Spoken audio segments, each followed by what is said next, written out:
Breaks it to the outside. He's going to go. It's a foot race. Touchdown, Big Red. Handoff. Parenzo. Touchdown, John Marshall. Nice call.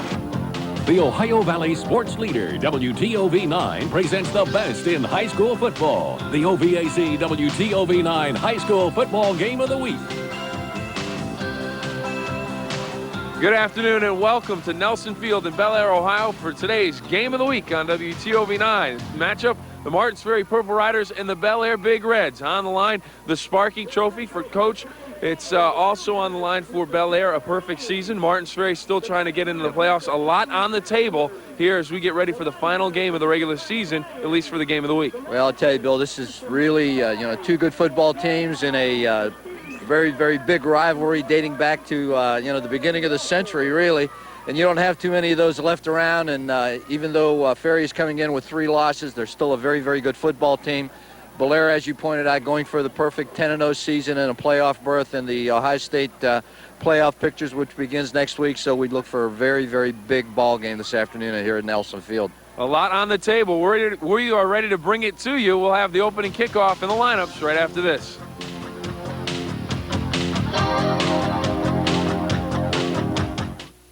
And welcome back to Nelson Field in Bellaire. The big game, Martins Ferry, Bellaire.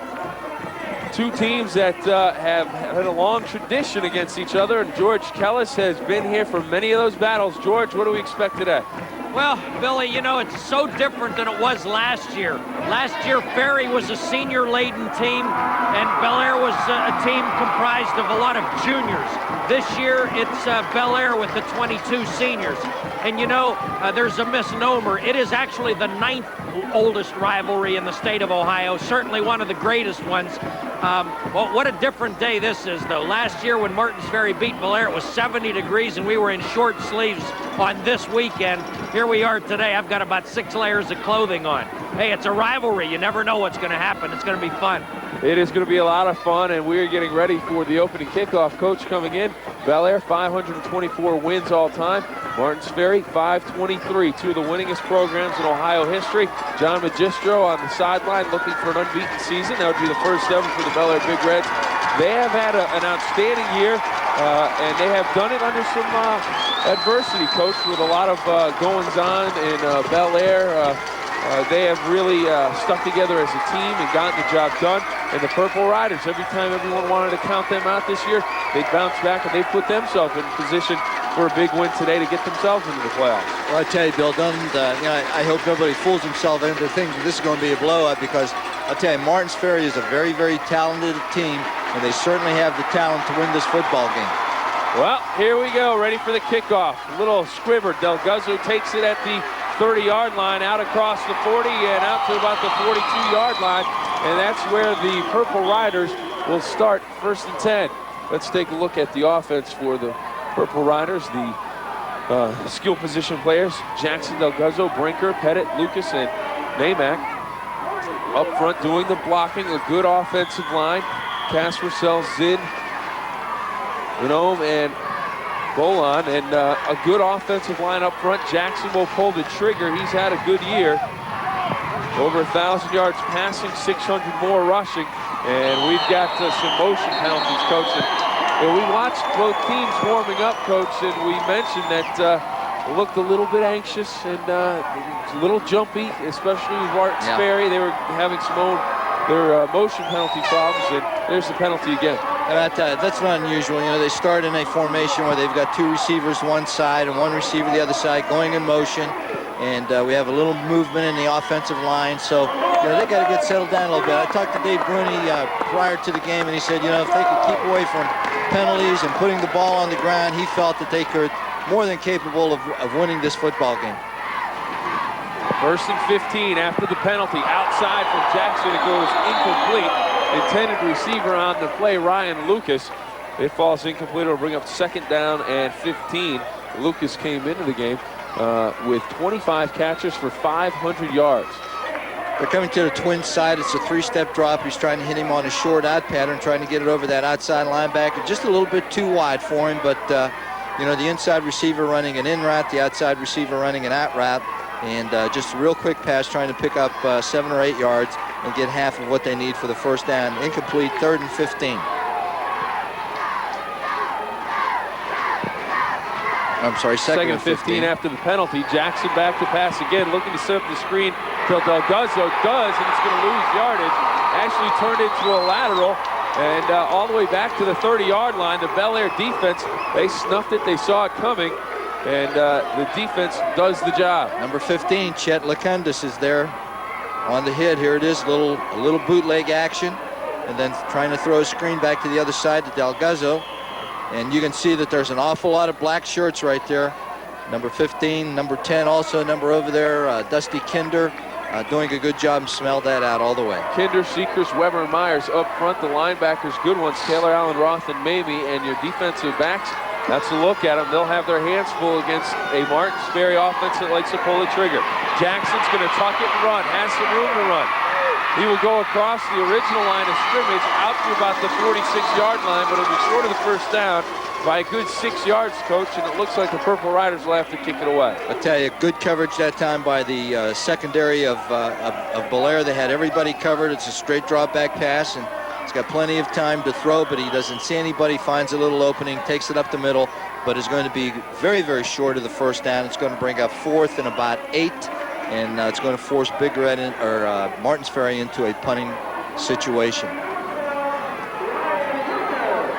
Ryan Lucas, the punter for Martins Ferry, and deep for Bellaire, number 83, Bobby Timberlake.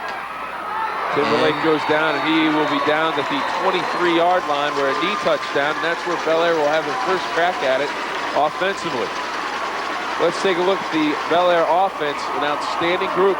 Davis, Roth, Mamie, Kinder, Taylor, and Timberlake. And up front, Adams, Weber, Myers, Bream, and Vingia. And I'll tell you what, they don't get enough credit, Coach. They're big, they're strong, and they're quick off the football, which is very important. And I'll tell you, for a high school football team, one of the hardest things to teach high school linemen is pass blocking. And I'll tell you, these guys do a great job of it. And here you can see right here, a lot of time, and there's Kinder. Kinder wide open at the 50. He's in a foot race with Lucas. Lucas trying to catch him from behind. He'll dive, he won't get him. Touchdown, Bellaire. Woo! Wow. Talk about lightning striking. First offensive play for Bellaire, and it's a touchdown. Here it is right here. There's nothing fancy. It's a straight drop back action pass right here. Kinder running a crossing pattern from right to left. Gets behind that defensive secondary. Ball is perfectly thrown by Davis, and now it's a foot race between Kinder and Ryan Lucas, and Kinder's going to win that one. It's a big score on the first offensive play for Bellaire. Extra point up, and it is no good. Wide to the left. That may come back to haunt Bellaire. We'll have to wait and see, but they take the lead 6-0 on the 78-yard touchdown pass. The East Ohio Regional Hospital scoreboard. Bellaire on top, 6-0. The key in last year's game, fellas, was the ability for Martins Ferry to jump out big in the first quarter and set the tone against Bellaire, and that was really a major factor as Bellaire was playing catch-up all night. But you saw what just happened here. Martins Ferry was 3 and out on its first possession, and then Bellaire strikes on the very first offensive play. The Big Reds have the upper hand early in this one. Another squib kick, George, and out to about the 43-yard line is where Martins Ferry will take over. Kurt Pettit, number 40 on the return.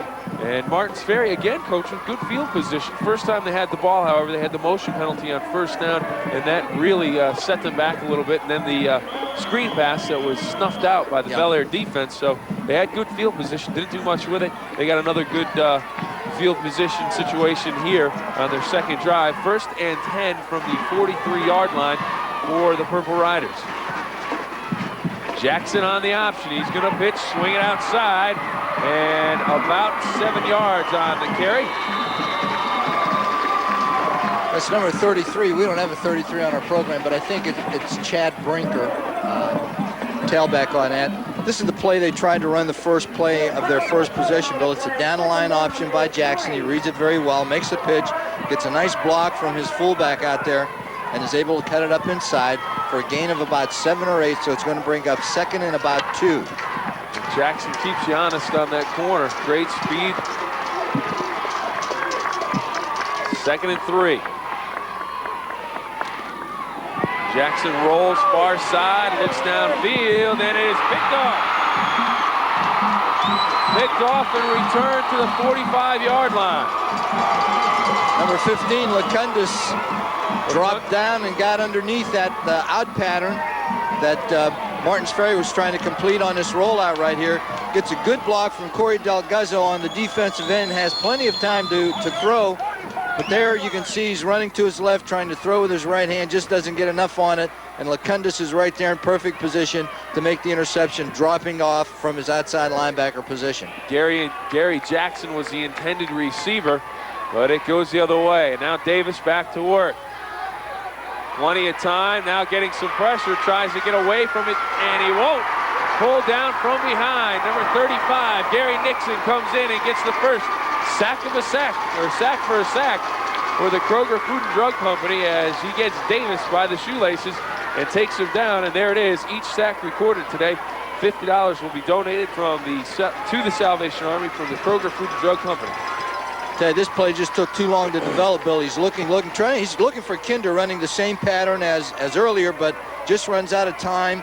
And as you can see, number 35 in there making a good defensive stop, Gary Nixon. And a big loss is going to bring up 2nd and about, oh boy. 2nd and 25, yeah. Coach, from the 31. As we take a look at the Martins Ferry defensive line, they just came up with the sack. Nixon there leading that charge. Now the linebackers take a look at those, some good ones led by Delguzzo inside, and then the defensive backs, they will have their hands full today as we take a look at Davis on 2nd down and 25. Dumps it out and diving ahead to about the 38-yard line on the reception. It's Ben Taylor. He's had a fine season for Bellaire. It'll bring up 3rd and long, 3rd and about 16. Taylor coming in, 35 catches, 374 yards, and Coach Dave Bruni on the sideline. He said he wanted to stay away from mistakes and turnovers, and he's had his team do both of those already, but here they could get a big stop on 3rd down. Sure is, Bill. And I'll tell you, he said earlier, he said if we can keep them from... Reception, Timberlake out to the 36-yard line of Martins Ferry, and there it is. He had 17-yard completion and more for the 1st down. Here it is. Timberlake is lined up on this side, and he's running a post pattern. Finds the seam between the halfback and the safety, and as you can see right there, the ball has to be perfectly thrown, and Jose Davis puts it right on the money. Timberlake makes the catch for the 1st down. Handoff, Mamie inside, dances secondary, touchdown Bellaire. No flags, he's gone from 35 yards. A 38-yard touchdown run, the hole popped open, and Mamie shot through it like a bullet. The running back and linebacker gets his 2nd score of the day for the Bellaire Big Reds.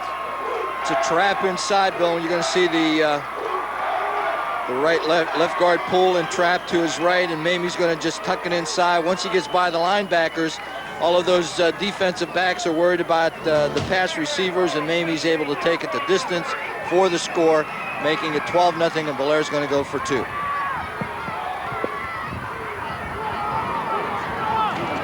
Davis trips in the backfield, keeps his balance, gets the rush, gets away from one man, looking possibly to run, looks for Taylor and Enzo, he's going to try to run it, does, he gets to the pylon, and they give him the 2 points. Great play by Jose Davis, and you see some of his athletic ability there, sure, Coach, great speed. I tell you, being a defensive coach, it's got to be a nightmare when you're playing Bellaire, because they do so many things and they do it so well. They throw the ball well. If you stack up against the throw, they're going to run the ball at you. If you stack up against the run, they're going to throw the ball. And then when they can't run or throw, then Jose Davis takes over and takes it in for a 2-point conversion. Well, we're going to take a timeout. On the East Ohio Regional Hospital scoreboard, it's Bellaire 14, Martins Ferry nothing, with 6:31 to go in the 1st quarter. Sports fans, tune in Sundays at noon to WTOV 9 for News 9 Sports Sunday with George Kellis. It's your chance to call George and talk about your favorite sports subject. News 9 Sports Sunday with George Kellett. Sundays at noon on WTOV 9. Brought to you. And welcome back to the game of the week, 14-0 Bellaire. And Coach, I'll tell you what, I'm cold, and I've got a leather jacket, sweatshirt, and a turtleneck on. There's some guys walking across, but they got to be freezing. I'll tell you, that's school spirit, I'll tell you. I don't know. It may be something else, Coach. Out to about the 31-yard line on the return for Martins Ferry. And number 28, Ryan Snyder, a sophomore in there on the hit, contributing to his team on the special teams. Don Guthrie on the return for the Riders. There it is right here. Don takes a pretty good hit right here, but is able to spin off of that block, and as he turns, boom, right there. I tell you, Martins Ferry's got to get something going right here, Bill. They cannot afford to give up the ball here. They can't afford to punt it away. They've got to do something. Handoff, Delguzzo in the backfield, and he is stopped immediately. Coming in quickly. Big number 79 coming down the line. That's John Spear, or I'm sorry, number 79. That's Jeremy Chirpus.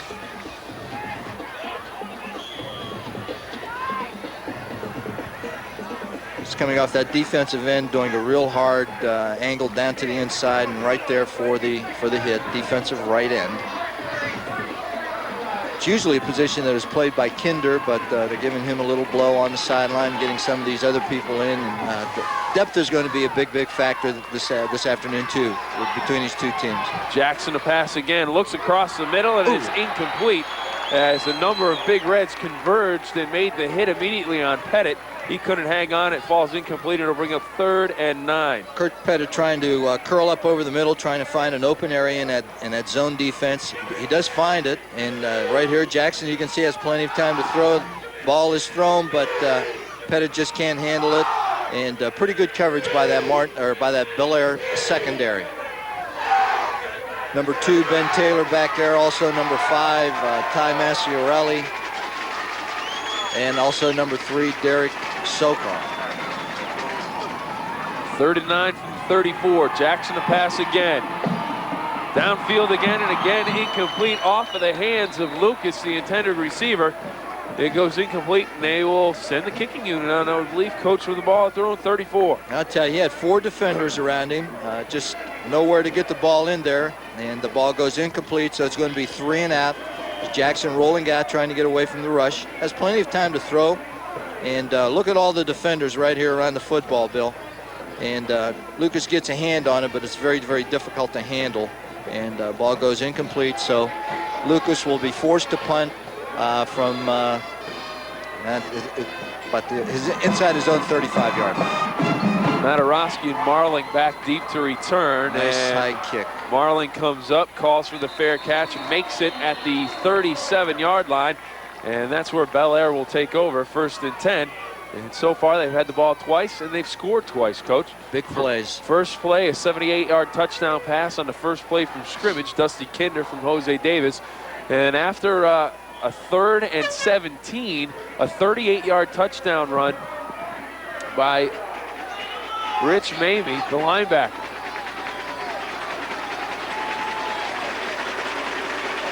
Davis, play action, buying some time as he rolls near side, looks for Kinder, hauls it in at the 41.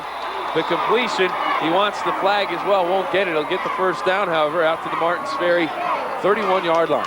I'm going to, Bill, on the replay, this is good coverage by Ryan Lucas. Sure. He's got good coverage, but watch where the ball is thrown, and watch how Kinder uses his body to just shield the defender away from it, and is able to go down and make the catch. Levi misspoke. I think they said 31. It's the 41-yard line. 1st and 10 for Bellaire, 31-yard line. Handoff, Mamie. Check that, Roth on the carry. He'll go for about 1 on the play, right into the middle of the line of scrimmage, stacked up by the defensive line. Bring up 2nd down and 9, Coach. 4:44 to go in the first quarter play. Okay, 2nd and 9. It's so very, very hard to predict, based upon, the past performances of Bellaire, what they're going to do in the 2nd and long. It's possible they could throw, it's possible they could pass, but Coach Bruni felt that if he could get Bellaire to throw the ball more than they run it, then he had a pretty good shot of winning this ball game. Davis back to pass, looks down the middle, looking for Mamie, tipped and incomplete. Oh, Mamie had it. I don't think he would have kept his feet on the coverage, number 84. Dusty Namick. Namick, the linebacker, got back there and just got a hand on it, Coach. There it is right here, and I'll tell you, he's wide open. He's behind his defender, but a good effort right there by Namick. Just knocks the ball away. Enough from number 35. Mamie. Yeah, Rich Mamie to make it fall incomplete. It's going to bring up 3rd and 9. Davis back to pass. He's got Mamie wide open down the middle. He throws into double coverage. Taylor can't come up with it. I'll tell you what, Coach, Mamie was right down the middle of the field wide open. Sure was. I'll tell you, he was wide open going down the middle of the field, and the 2 wide receivers on the right-hand side both hooked up at about the 1st down marker, and Davis tried to force it in, but good defensive coverage there by number 30, Dave Rose. Linebacker knocks it away, and Bellaire's going to be forced into a punting situation. Jackson and Jackson back to return. They stand at their 10-yard line. Kick away, and that is going to be, bounces out at the 10-yard line. I thought they were going to call for the fair catch. They don't, and it's spotted inside the 10-yard line at about the 7. That's where Martins Ferry will take over. We take a timeout with 3:57 to go in the first quarter. Bellaire on top on the East Ohio Regional Hospital scoreboard, 14-0.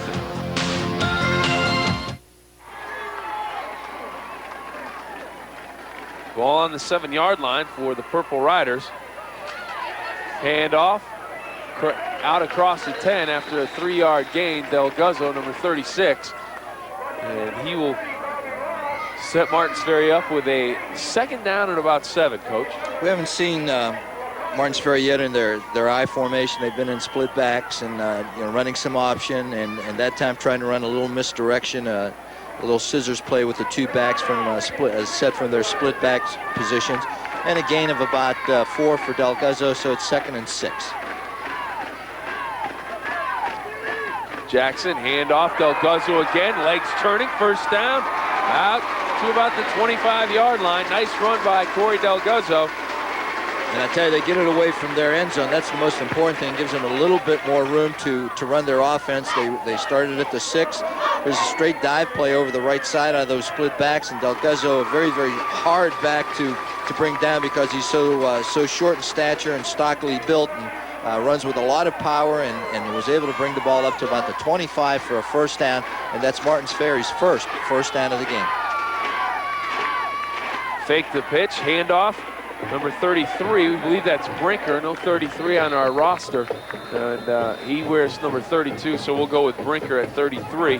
He carries inside.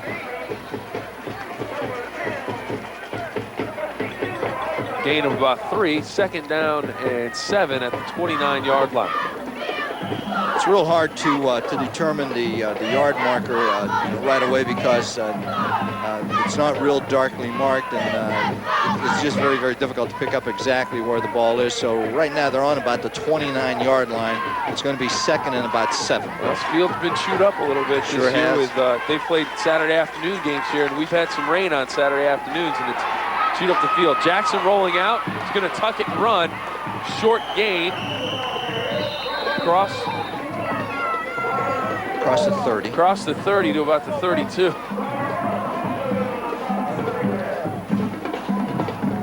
That time I'll tell you what, George Kellis is standing down there on the sideline. George, grab a spray can and darken up those numbers on the field and make it easier for us.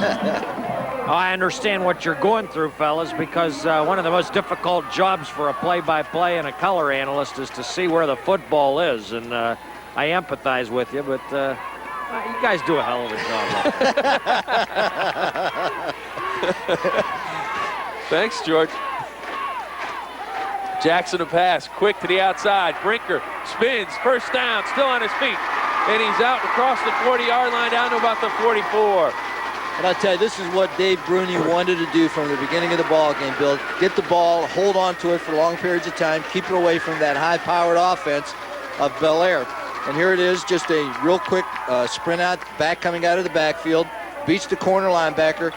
Right there, Brinker is going to beat Lekanudos and get it across the 1st down marker. And a real nice job by number 33, Chad Brinker, coming out of the backfield. Clock moving inside of a minute to go, first quarter. Bellaire on top, 14-0. Ball at the 44. 35 seconds to go in the quarter. Handoff, Brinker. Gain of about 3, bottom of the pile. That's Roth, number 30. The linebacker comes up, makes the play.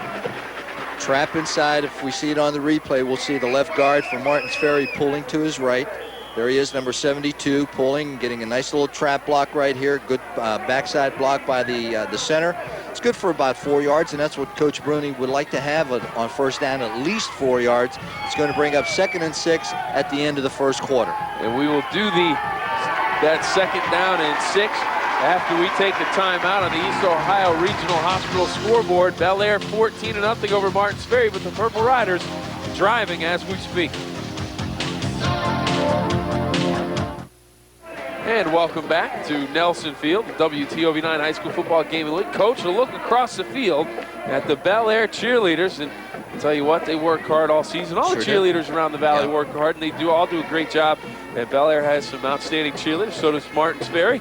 And there's a look at the field, and Coach, his son trying to poke his head out. And we talked a little bit before the game about Bill Van Horn, late sports writer here in the Valley. He used to love coming to this field to watch always used games. to refer to it as sun-drenched Nelson Field. That's one of his descriptions of this facility. One of the few facilities, high school facilities in the Ohio Valley that doesn't have lights and plays Saturday afternoon football. George, you're down on the sideline close to the Martins Ferry bench.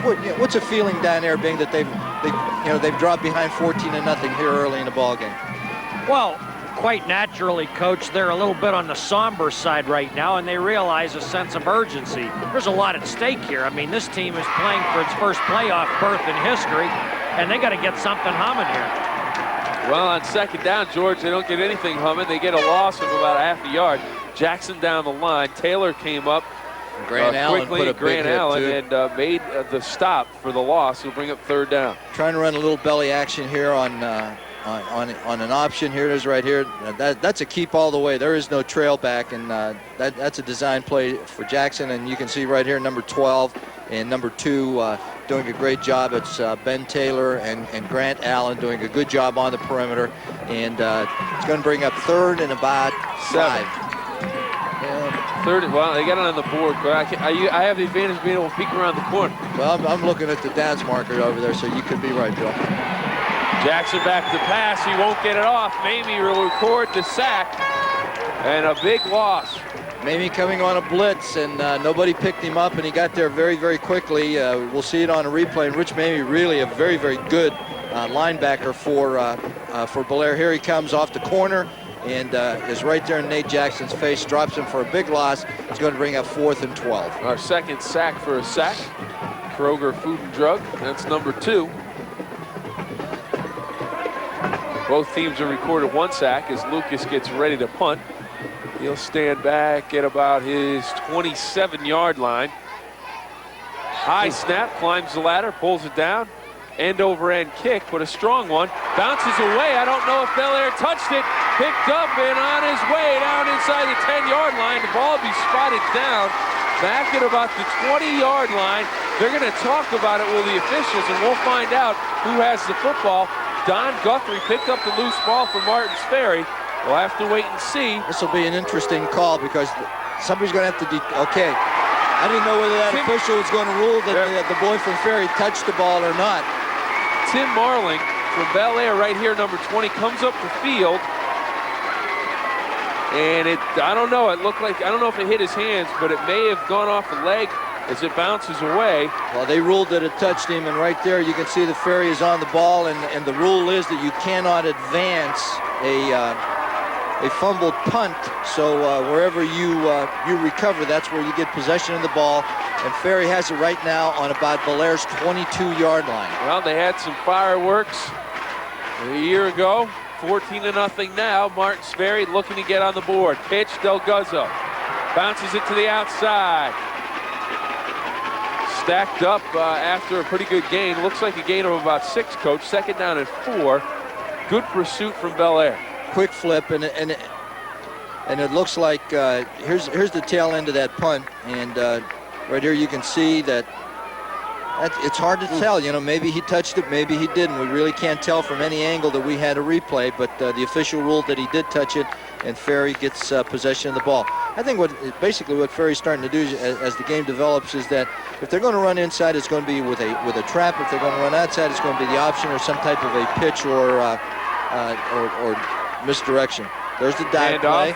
Brinker. He'll be close to a first down, depending on the spot. Probably about a yard or so short. But, Coach, the one thing you notice, Martins Ferry has real good team speed. Yes, they do. And it seems as if Coach Bruni wants to spread out Bellaire as much as he possibly can. Well, Bellaire's defensive line very big, physical, and he realizes that they're bigger and more physical than his people are. So what he's going to try to do, Bill, is, the old adage is if they're bigger and stronger than you and you have the edge and quickness, you run away from them. And the way that he's running at them is with the inside trapping game, trying to get them to come on in and then trap from either the right or the left side. 3rd and 2 ball on the 13, 4-down territory, I imagine, for the Purple Riders. Jackson, handoff, Delguzzo cuts it up, but Kinder from the backside. Great play as he came down the line and rode him down. No gain, maybe a loss, and it'll bring up 4th and short. That time they were trying to trap to their left. They pulled a right guard, and defense did a great job of just collapsing that trapper and made Delguzzo bounce it to the outside right into number 10, as you can see, Dusty Kinder, and he makes the tackle for no gain, so it's going to bring up 4th down and 2. Martins Ferry hasn't called the play. Field goals aren't going to win it for you. Do you go for it? No, they need touchdowns, not field goals. And, and at this point right here, they need to make a statement. Hey, I got 4th down and 2. I can get 2 yards against you and maintain possession of the ball. This is a statement that they need to make right here. Power I formation, Coach, and we have a flag at delay a game. They took too long getting it in, and basically Jackson was just waiting for the play to come in from the sideline. And the coaches took a little bit too long calling the play, and you have to call that one really on the sideline of Martins Ferry. They need to be a little more decisive in what they want to do. And I'm sure there was some discussion on the play. Do we want to get into our short yardage formation, or do we want to try to keep them spread out? And they decided to come in with their power I. So now they're in a whole different situation. It's 4th and 7 instead of 4th and 2. And now they're going to have to spread out and probably put the ball up. Jackson, play action, has a blocker out in front. Looking for a man, looks into the end zone for Lucas. Jump ball, incomplete. So Martins Ferry comes up empty. A killer was the penalty that sent him back to 4th and 7, Coach. And that really changed the complexion of things. I tell you, it sure did, because they needed to have that first down. They needed to maintain possession of the ball. They needed to be in a position where they could score. And, that penalty really hurt them. And that's just an example right here. They got to go deep into the end zone, and good coverage by that defensive secondary from Bellaire. Ball is knocked harmlessly away. Bellaire's going to take over now. 1st and 10 from right inside their own 20-yard line. Purple Riders need to get a 3 and out and get some good field position. Handoff inside, Roth.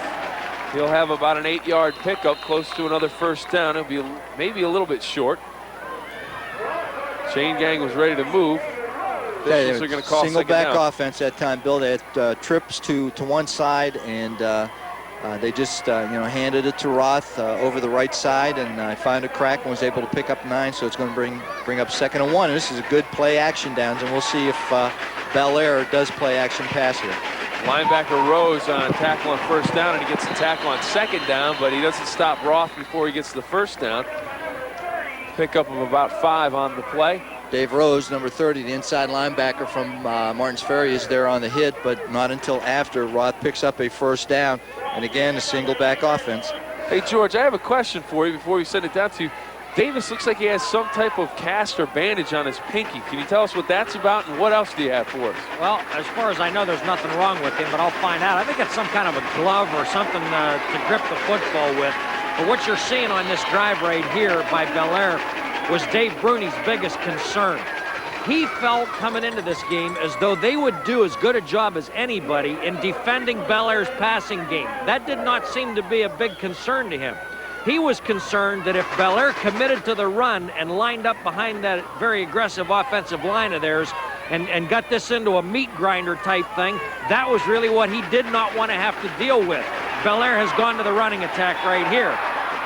It's the passing game here. It's Mamie on the catch. Lucas pulls him down from behind, but not after a big gain, all the way down to about the 23-yard line. Martins Ferry came with a blitz, George. Brinker got a real good shot on Davis, but he still got it away. And look at the adjustment on the catch, Coach. I'll tell you, just a great adjustment by the wide receiver, and you can see that he sort of loses his feet. Jose Davis loses his feet under him. And what a great catch right here by Mamie. I'll tell you, he just concentrated on the ball, was able to make the catch and take it down inside the 25-yard line of Martins Ferry, and they're on to Hunt again. Davis, handoff. Mamie, secondary, and he is off to the races, down to about the 5-yard line. He'll be spotted at about the 3. They're unbelievable. They throw, they run.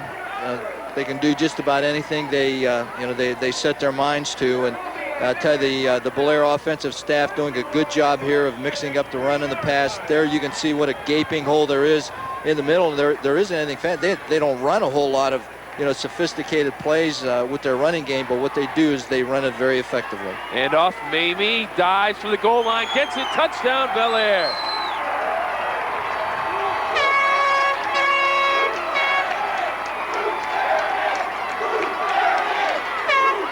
Well, Coach, just a handoff and a dive up over the line of scrimmage, and he was able to get enough lift to get to the goal line. Here it is, just a blast play over the right side. Look at the movement that offensive line is getting against Martins Ferry's goal line defense. A great block right here, as you can see, by number 30. That's Bobby Roth leading him up inside, and he makes the dive from about the 3-yard line in for the score. They're going for 2. Davis, quarterback draw, 2-point conversion is good.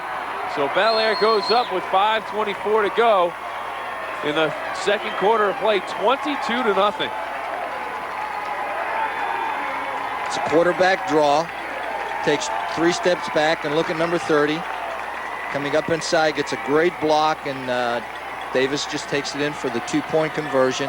And Bobby Roth doing a good job of leading him up inside. Let's take a timeout on the East Ohio Regional Hospital scoreboard. Bellaire 22-0.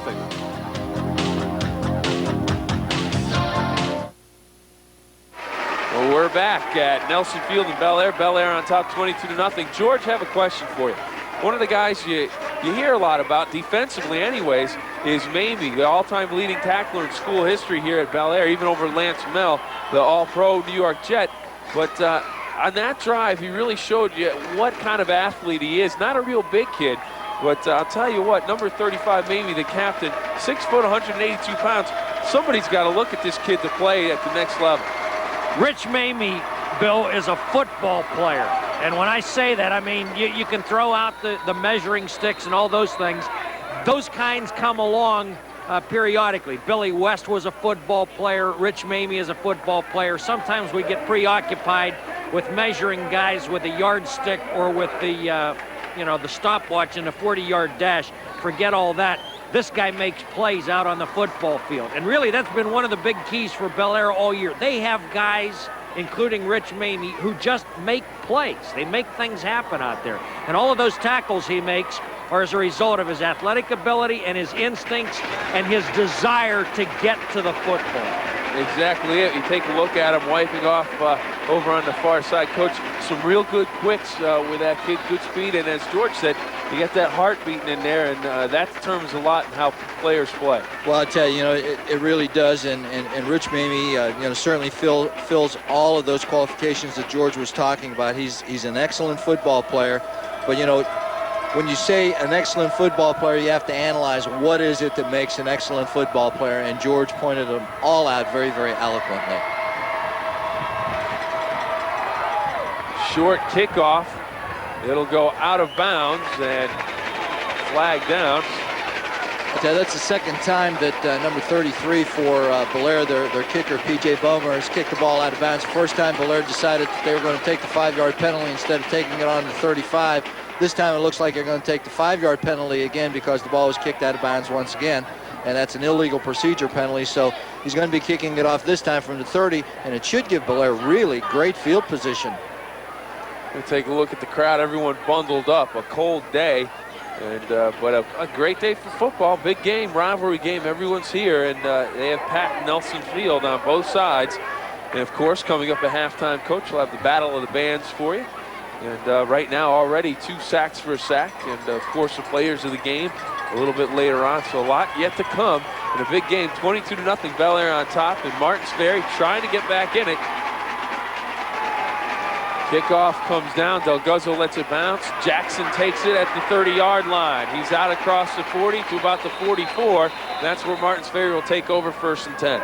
I'll tell you what, this 22-0 score has done also has taken Martins Ferry's crowd right out of the ballgame, Bill. And you know, all of that enthusiasm that these folks had at the beginning of the ballgame has sort of waned halfway through the 2nd quarter with the 3 touchdowns that Bellaire has put on the board.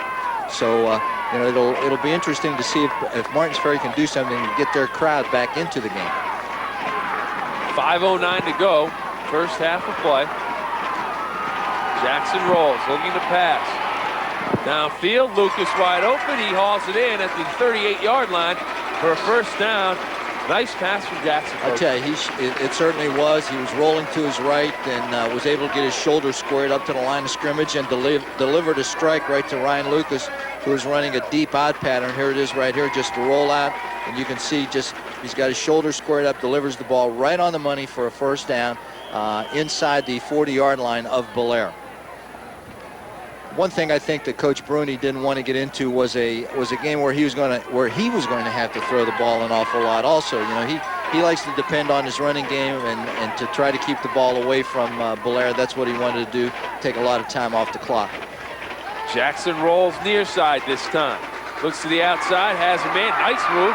Mamie misses on the tackle, and down to about the 25-yard line, it's Kurt Pettit. A nice play, nice move, and a 1st down, and Jackson on target on this drive, Coach. I tell you again, Jackson rolling out. Ferry just running flood patterns over here. Number 40 is the short receiver, and you can see here comes the ball right at you. Good catch right there by Pettit. Makes a nice move, ducks under the tackle, makes another nice move right here, and gets a nice block from number 12. Ryan Lucas, and they're able to move the ball up for another 1st down just right outside the 25-yard line of Bellaire. So Martins Ferry is on the move. 1st and 10 from the 26. Jackson's going to take a timeout. Really not sure, and they may have been running out of time. It seems like they're taking an awful long time to get the plays in, you know, from the sideline. That time they were in their I formation with twins set to the right, and it just seems like Jackson wasn't real sure about what he had to do. Let's take a look at what's going on Sunday, Coach, on WTOV9, a big sports lineup. And it begins very early in the morning. Get up and talk with Coach Cower on the Bill Cower Show at 5:30 in the morning. Now, later in the morning, there's a more civilized time for everybody. At noon, George Kellis. We don't know if he's civilized, but we do know the time is. Right. At noon, George Kellis, News 9 Sports Sunday. Call in, talk about all the high school football games. He'll give you the lowdown on the playoff. George, I didn't mean it. I forgive you, pal. Anyways, well, he's got a whole group of crazies and everything. You know, I figure it just works that way. Then on the NFL, you've got NFL football. You've got the Houston Oilers and the Cleveland Browns at 1 o'clock, and then at 4 o'clock, believe it or not, George, your Pittsburgh Steelers 0 for 11 lifetime in Chicago.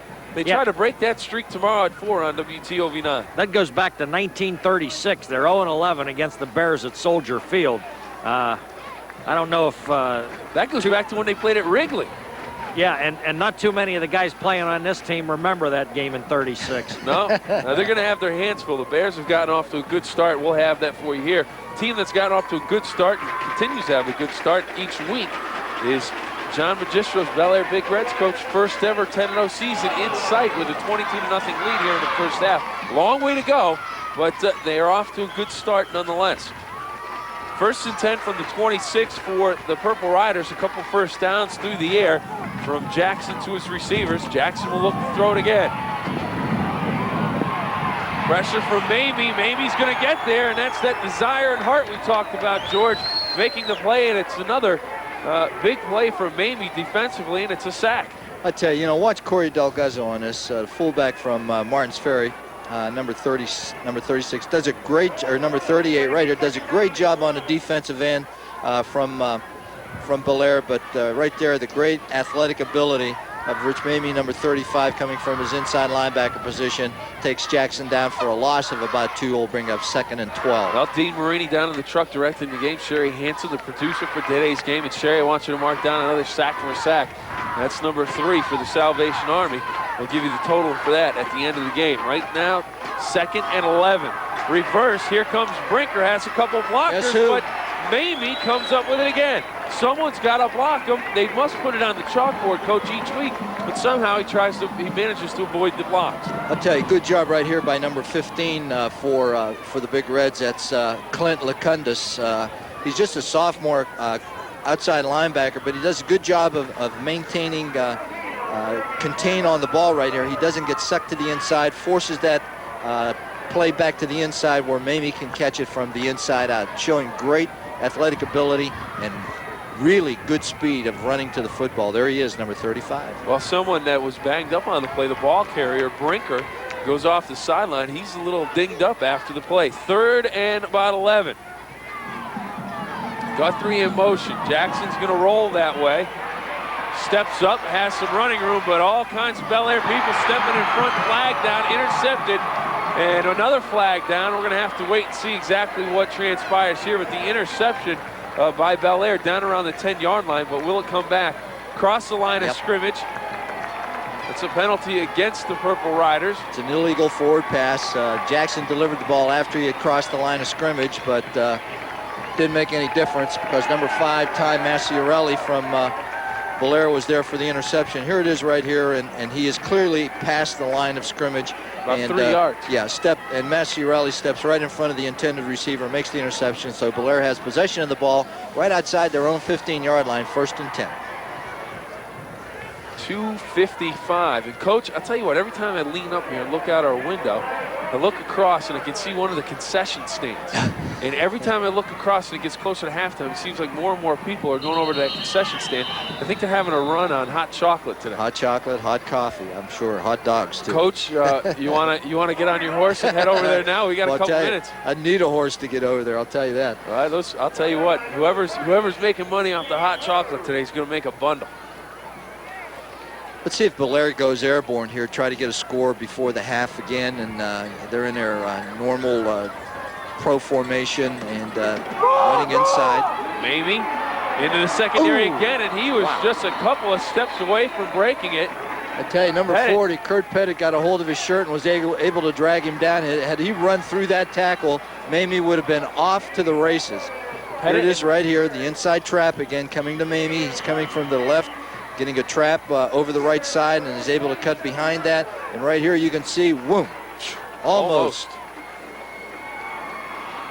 1st and 10, Mamie again inside, follows his blockers into the secondary again. Namack there to make the play, big number 84, and one more man to beat. And I'll tell you what, the guy leading up into that hole is Roth, and he's just doing an outstanding job. The offensive line is controlling everything, but Roth is really doing a good job up front right here. There's the trap. Roth is the leading line. Butt. Look at that right there. What a great block, and Mamie does such a good job. He just gets his hand on his blocker, just follows him through the hole. He's in no big hurry, waits for everything to develop, and then finds the crack. Hand off Mamie, flag. No, it's a play action. Here comes Davis rolling, flag down.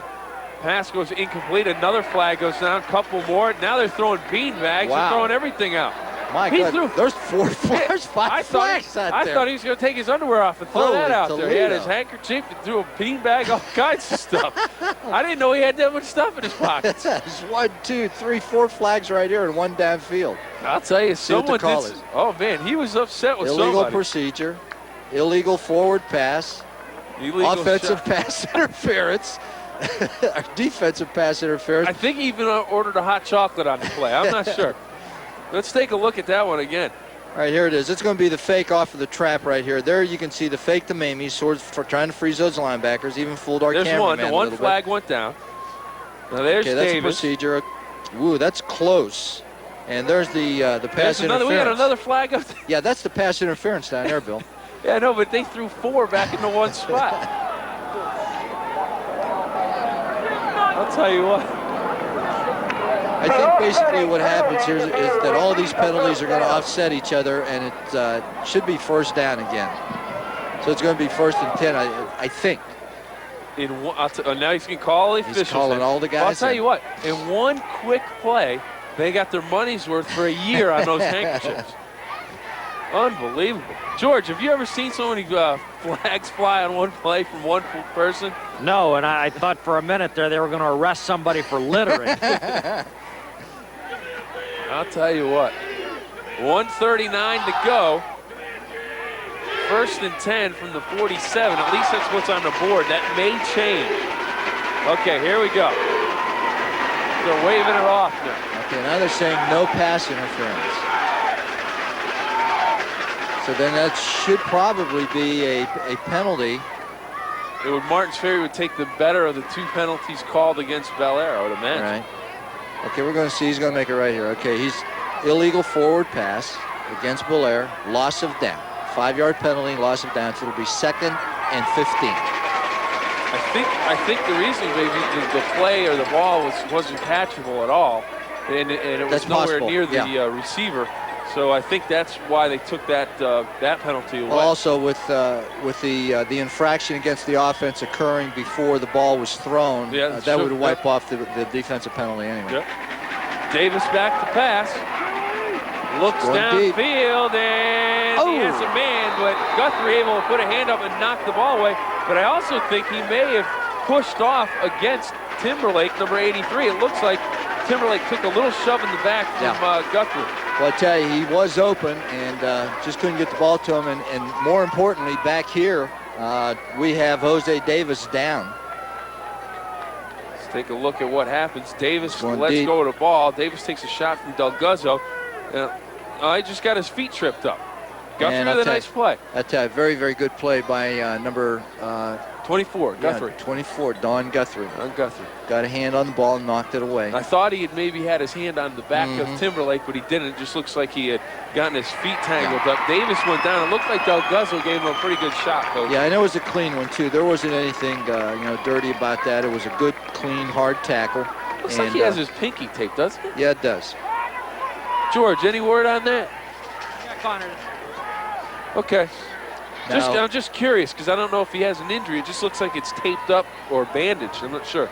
Now Davis will have to go out for at least one play. It's 3rd and 15, and his backup, number 5, Ty Maciarelli, is in at the quarterback spot for Bellaire. You know me, George. Just a little curious about everything. Taylor wide to the right. Timberlake wide to the left. 3rd and long. Maciarelli. The southpaw looks down the middle for Timberlake. He's behind it. In and out of his hands. George, you're on the Martins Ferry sideline right now. How scary is that? Did they gasp when the southpaw almost hits on the big play? Well, you got to understand, Billy, Ty Maciarelli has had a brilliant sophomore season as their reserve quarterback. They think he's going to be an excellent quarterback for the next 2 years here. His dad was a terrific athlete down in this neck of the woods. So they're not afraid to put him out there. And believe it or not, they're about 3 deep at quarterback. So even if something happened to Jose, they probably would not be a bad football team. Well, it looked like Bellaire was going to give the ball back, but on the punt, it's roughing the kicker. Number 30 came in and tried to get a piece of it. They were close to blocking it, but they missed a block and ran into the kicker. So here's the replay right here. And number 30 right there, boom, does run into the kicker. So we're going to have a penalty against Martins Ferry. It's a 15-yarder. It's an automatic first down, being that it was 3rd and 15 and a 15-yard penalty. And if they don't make the sticks, there's something wrong somewhere. Well, hey, Coach, remember Big Red in the semifinals? I remember. They had a penalty. It was a 10-yarder, and then they got the yardage back, and all of a sudden they were short by a half foot. That makes sense. Jose Davis back at quarterback. They have trips this way. Back to pass. Plenty of time. Crossing. Great what a play. Catch. Wow. Great catch by Mamie. Holy Toledo. Well, George, there you go, talking about that heart and desire to get the football, and right there just stopped, came back and grabbed it out of his back pocket. Yeah, Billy, in order to be a championship caliber team, and I think a lot of people think that Bellaire has the potential to be a championship caliber team, it's really simple. You have to block, you have to tackle, and you have to be able to make big plays in the clutch. they've got a number of people who do that consistently and have been doing it all year. And I mean, you look at the scores of their games, it is because they have had a number of people that just make big plays at opportune times. And you just saw the kind of catch there by Mamie. We've seen Ben Taylor do it. We've seen Timberlake do it. You know, we've seen Roth do it. And even when Jose doesn't throw the ball right on the money, it seems like something good happens for this outfit. I'll tell you what, Coach, I don't want to alarm anybody, but a couple of flurries just went by. Ooh. Well, I'm going to tell you, Winter has arrived. Speaking of flurries, that offensive line from Bellaire is just, outstanding. And we're not taking number anything 58, away. Matt Adams, outstanding, center inside. And, you look at this kid, and if I'm reading this program right, is he a senior or a sophomore? Senior. Okay, he's a senior. All right. It's kind of hard for me to see on the program. But I'll tell you, he does a great job. Number 78, Jason Myers. Number 71, Tony Vingia. Great players. Number 51 in there, Brian Seacrest. Number 68, Josh Weber. Davis the pass. Kinder gets behind the defense. Touchdown, Bellaire. Wow. Just like that. Kinder ran the pattern. Lucas lost him on the coverage. When Davis started to roll out, looked like he might run it. He went back, found the end zone, and they got another touchdown. 28-0, Coach. Well, I tell you, it's just, just that quick. Here he is. He beats the corner right here. He's able to get his shoulders. Look, see how he gets his shoulders squared up? He's running to the left, but when he throws the ball, he's running forward, Bill. He's not running to the sideline. And Kinder, a great receiver, with those big hands, is able to get downfield with good speed, get open, make the catch for the touchdown. And that has to be real disheartening to Martins Ferry right now. 1:06 to go, 28-0, kick up, and it is good right down the middle. So the extra point good. It makes it a 29-0 ball game with 1:06 to go in the first half on the East Ohio Regional Hospital scoreboard. 29-0 Bellaire.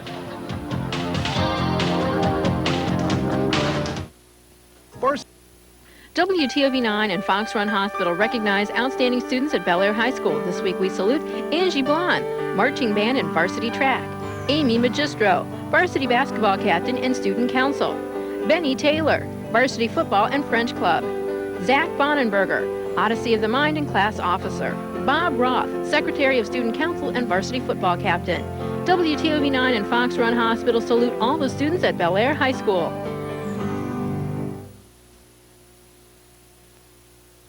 High school football game of the week. The East Ohio Regional Hospital scoreboard, 29-0. The American flag whipping in the breeze. It has not calmed down all game as the wind has continually blown today, as Pettit coughs it up on the Bellaire sideline, and it is Martins Ferry football. He recovers it. Good hit down there by the special teams. Again, that's number 28, Ryan Snyder from the Big Reds, making the hit down there, and that's the second one that he's made on the special teams. So good special teams play out of Bellaire High School's kickoff coverage team. Good field position, though, however, on the part of Martins Ferry. They're close to the 40-yard line. They're on about the 39. See if they go airborne and see if they can get one on the board before this half ends, with just a little over 50 seconds left to go in the half.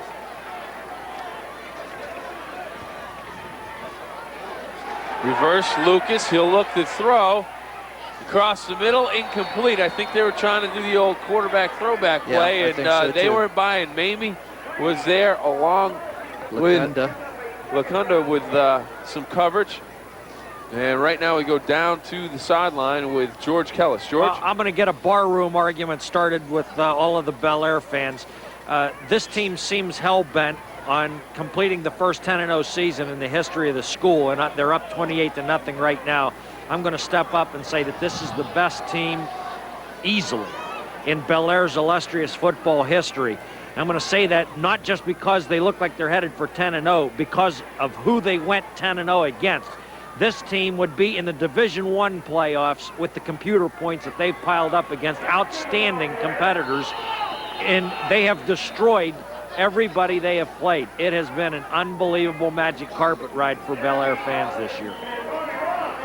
Indeed it has. 25 seconds to go. Timeout, Martins Ferry. And I'll tell you, that is a big statement that George made because, you know, over the years, Bellaire has had a very, very illustrious tradition. They've had some great football teams. I can remember back in the 50s, Jerry Feneria playing down here at Bellaire. They had some outstanding football teams. And, you know, with Mike Sherwood when he played here, you know, back in the 60s and the 70s, you know, so that's a big, big statement. But, George, I'll tell you, I agree with you. It's been a long, long time since I've seen a high school football team. Okay, Coach, let me just say a couple of things. This is a good Martins Ferry team. This team's Absolutely. 6-3 on the verge of a playoff situation here. And it's 29-0. We still have time left in the first half. We had a situation here last week where Bellaire gave Bob Lutz the biggest thumping of his 24-year coaching career at Ironton. You may have seen the game earlier this year against Catholic Central, which is a team that could easily win a Division V championship this year.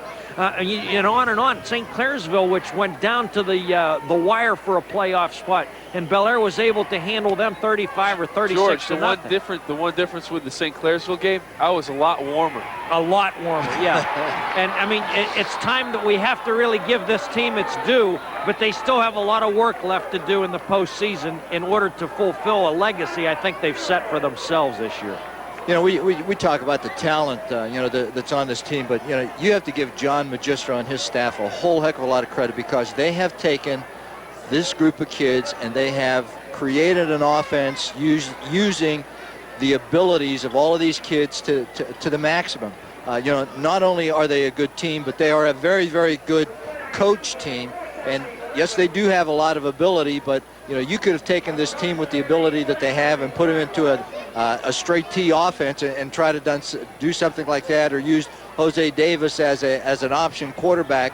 But, you know, they have been, the coaching staff has been bright enough, smart enough, and, you know, wary enough to be able to take these guys and to utilize their talents to the maximum. Yeah, and I think that's been the key to this season. And in the terms of the coaching, they work so hard, Coach, on the passing game, a type of a passing attack that's so hard for opponents to defend. When you look at the quarterbacks they've had over the last 15 years, the guys like Mike Call, Scott Woods, Chad Magistro, and so on, they're just a tough team to defend, and that's because they work so hard on the passing game.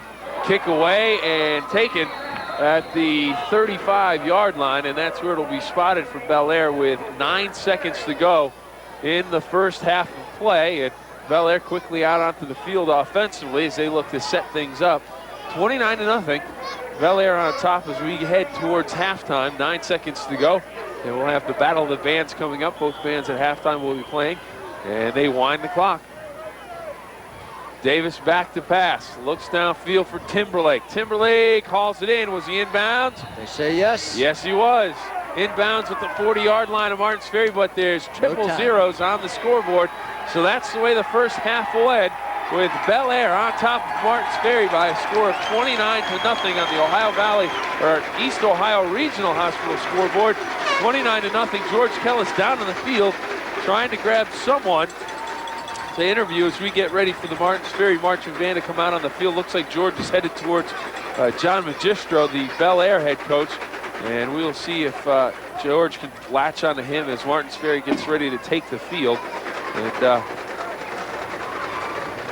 the Nacho Man, Don Sloan, there's been a Nacho Man sighting down at the 20-yard line as he heads towards George, but it's John Magistro that George is going to talk to. George? Okay, John, halftime, 29-0. Even you would have to be a little bit stunned at this first half that your kids put together here. I think we say this every week. All I know is there's another half left to play, and if we try to concentrate on this score, we're making a big mistake. And it's my job to go in there right now and get these guys ready for a second half. And with what lies ahead, and you've got a second half to play here, but you've got a 29-0 lead, when does the coach have to make a decision that we've got to make sure we don't get anybody hurt now because we've got big things ahead here? I don't know. I think that just comes with the flow of the game, and we've been good at it all year. I think when we had to make that decision, we made it, and you're right. We're not going to do anything to cause someone an injury in this game. Okay, John, thank you. And Bellaire leads at 29-0 at halftime. Back up top to the coach and my man Billy. Thank you very much. George, say hi to Don Sloan down there on the field with you. The Nacho Man will get ready to take in the Battle of the Bands, as we do as well here on the Game of the Week. And the Battle of the Bands, of course, brought to you by CA House Music Battle of the Bands. Up first, the Martins Ferry Purple Riders.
Come back with the Bellaire Marching Band right after this.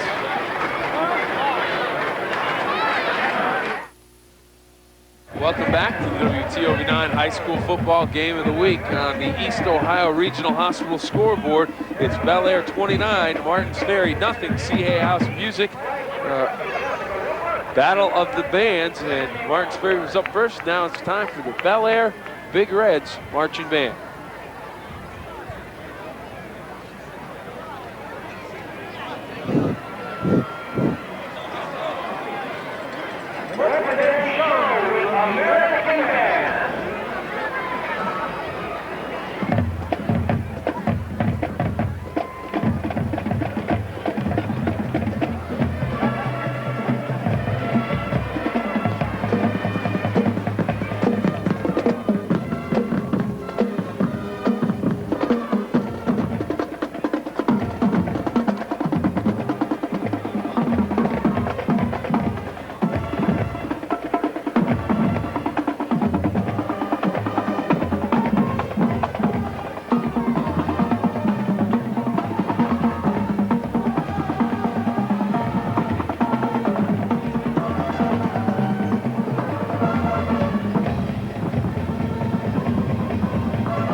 Let's take a timeout at the half. Bellaire on top, Martins Ferry, 29-0.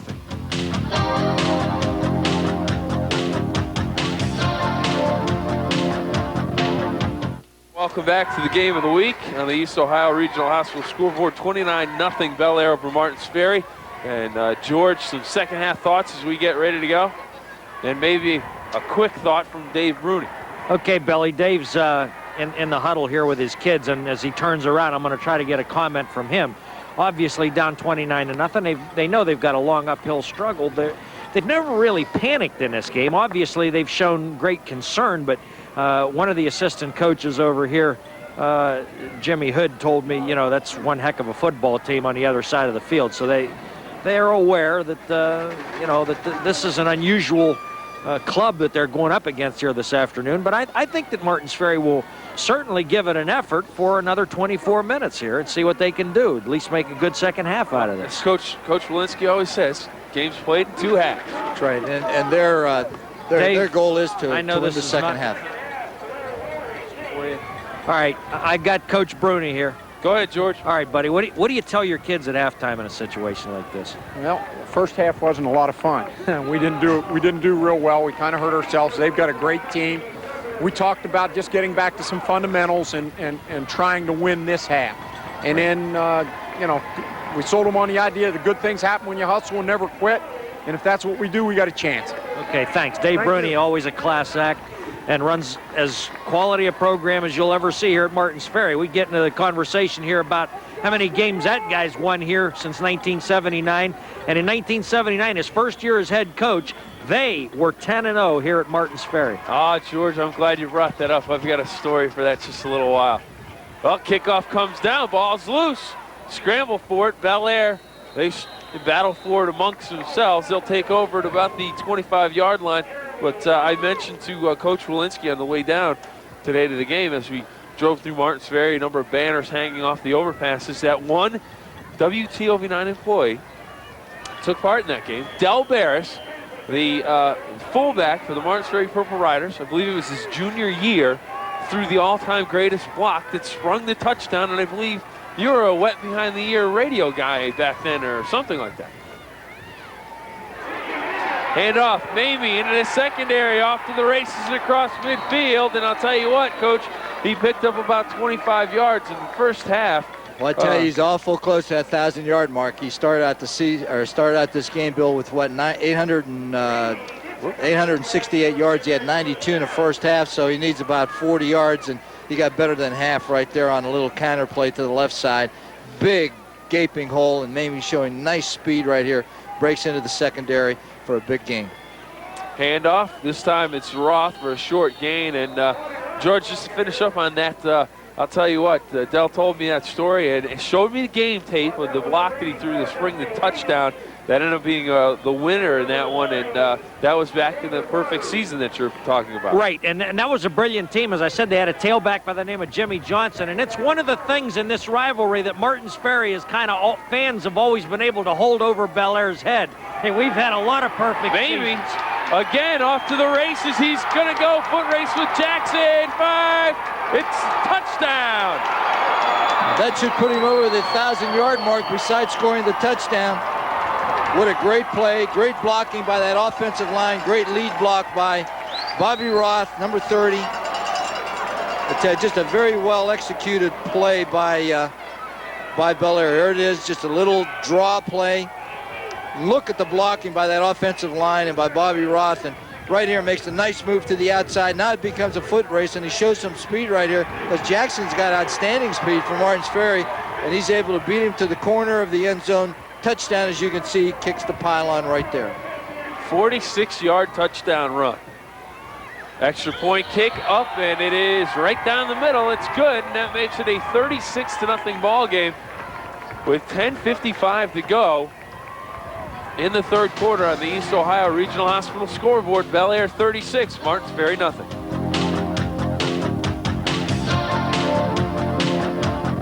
Students at Martins Ferry High School. This week we salute Brian Conaway, student council and volunteer firefighter. Karen Oliver, field commander of the band and ranked 3rd in the class. Aaron Seibert, student council and Chi Phi. Cassandra Krantz, co-captain of the cheering squad and ranked 4th in class. Christina Campbell, ranked 5th in the class and member of the Flag Corps. WTOV 9 and Fox Run Hospital salute all the students at Martins Ferry High. Bellaire on top 36-0. Some of the Kellis crazies in Bellaire. And the girls aren't too crazy. Some nice more pink. Look up, these guys are nuts, Coach. They gotta be cold. I tell you, I got 9 layers of clothes on and I'm still freezing. Those guys are just there that way. And this man, all by himself, he's over at the Eagles cooking some chicken. And George, maybe he could head over there from down on the sideline, get us some lunch. And he's giving us the big wave. Yeah, bring some chicken over. Bring some chicken over. We need some chicken. I tell you, he's warmed by that pit, I'll tell you that. Kickoff. Sidewinding kick. Bounces. Jackson takes it at the 15. Across the 20, 25. Still on his feet.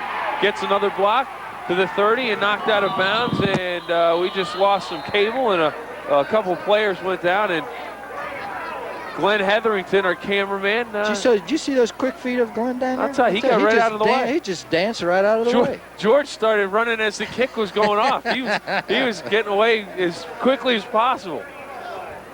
Hey, George, I'll tell you what, if Bellaire, you talked with head coach John Magistro at the half about a flow of the game and when you might take the first stringers out. If he was trying to get Mamie 1,000 yards, he did that quickly so he could get out of there, get in the locker room, get warm.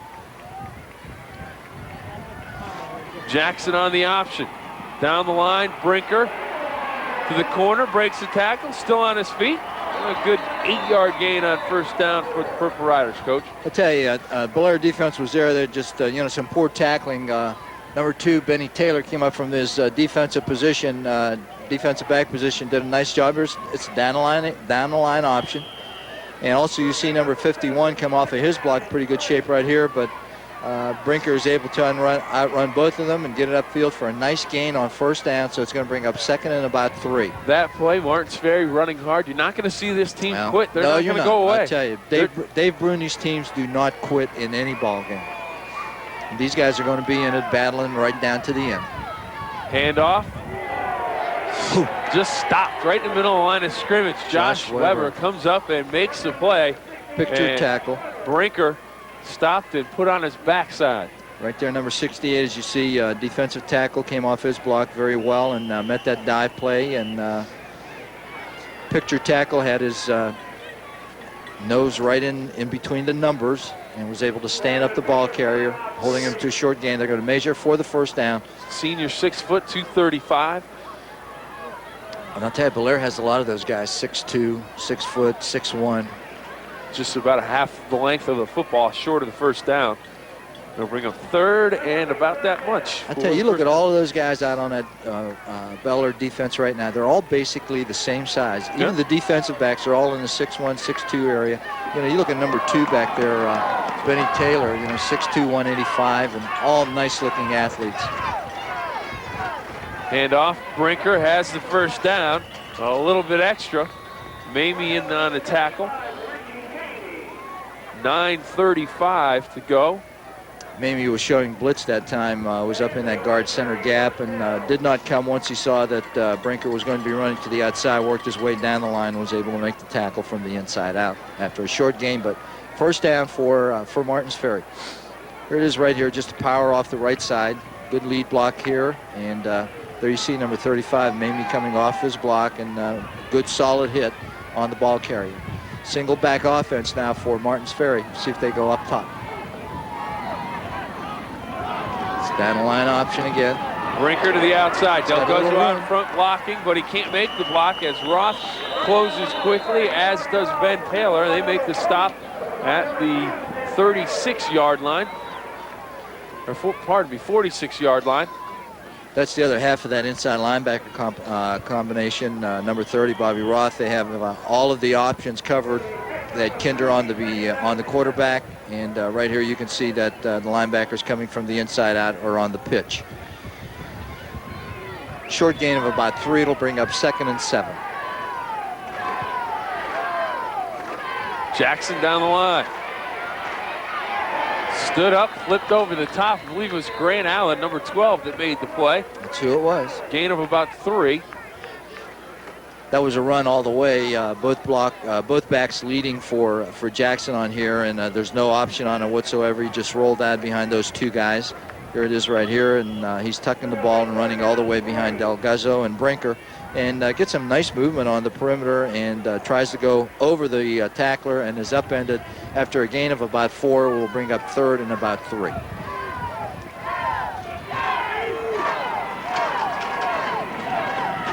Jackson a pass, blitz from Mamie, dumps it outside, and it's picked off.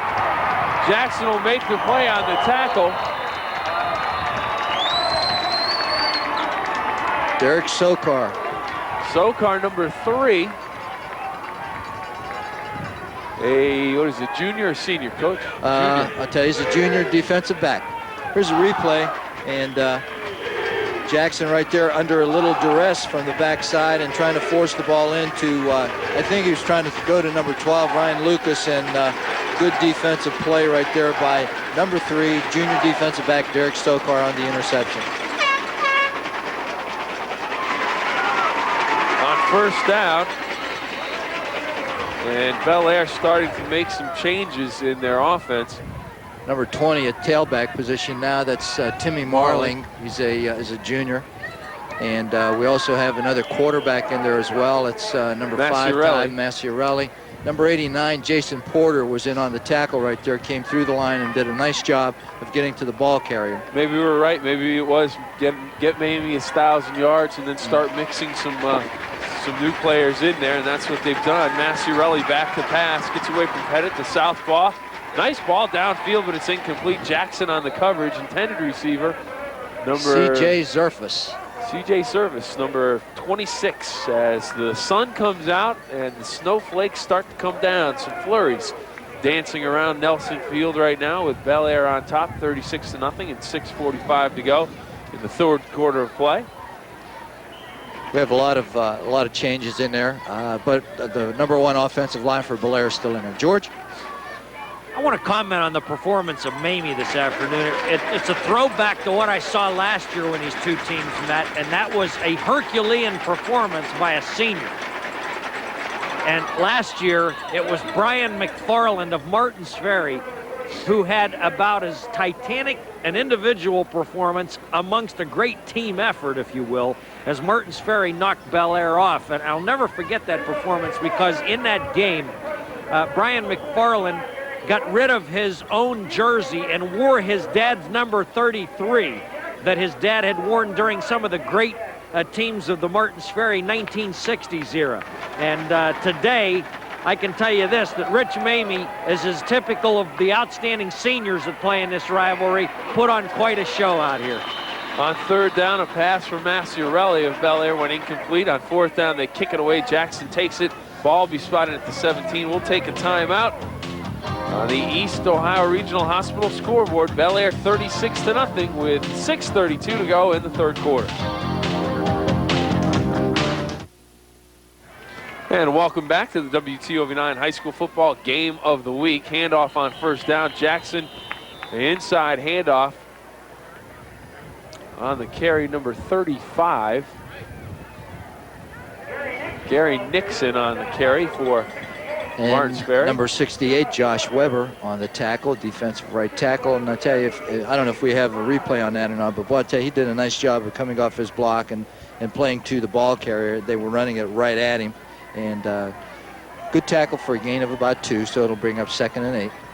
John Magistro on the sideline, watching Jackson run the option down the line. He is caught at the 25-yard line, literally, by a couple of Bellaire Big Reds.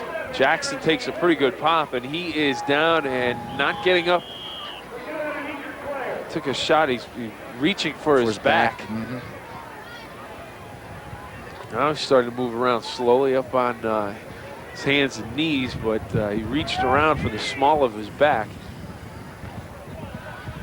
A lot of new numbers in there for that Bellaire defense now. Number 60 and one of the defensive ends for Bellaire, that's Hutch McFeely. Number 79, Jeremy Chirpus at one of the defensive ends. We're going to see this replay here. It's going to be a little dive fake right here, like a veer option, and then Jackson finds the opening, comes right here, And there's, I think, from the back is the injury that occurred to him. He's okay, though. He's on his feet. He's walking to the sideline, but he's going to have to come out for at least one play. He originally started headed back to the huddle, but he'll head to the sideline, and Lucas will go in, number 12, to run the quarterback position. 75 defensively, David Bremen there. Also, Aaron Chirpus, number 77, at one of the defensive tackles. That's the front four for Bellaire. Linebackers, number 7, Jeremy Lemley, and number 52, Mike Bannett. Guthrie out across the 35-yard line to about the 40, and he'll have a first down for Martins Ferry. Don Guthrie, not only a defensive back, but a nice running back as well. And I'll tell you, Martins Ferry has some nice running backs that are going to be back next year. So, you know, this team is not going to be depleted by any stretch of the imagination. So they'll be back, and they'll be strong again. It's a little trap inside. Guthrie again for 5 more, out to about the 46-yard line. Good blocking up front by number 72, Sam Zinn, number 74, Rudy Sells, and you know, we're going to look at it right here. There it is right there. Number 72 does a nice job of pulling and trapping. I mentioned his name. That's Sam Zinn. Does a good job of running that little inside trap that time too. Number 24, the ball carrier, was Donnie Guthrie. Offsides penalty. Some of the Bellaire Big Reds jumping down low. I think it was big number 77. Aaron Chirpus got into the neutral zone prior to the snap. We also have in that defensive secondary for Bellaire, number 44, Rich Materkoski at one of the corners, and number 26, C.J. Zerfus at one of the corners, and the safety is number 3, Derek Sokar. So all of the backups in there now for Bellaire's defense. Clock moving. Guthrie for about 4 on first down.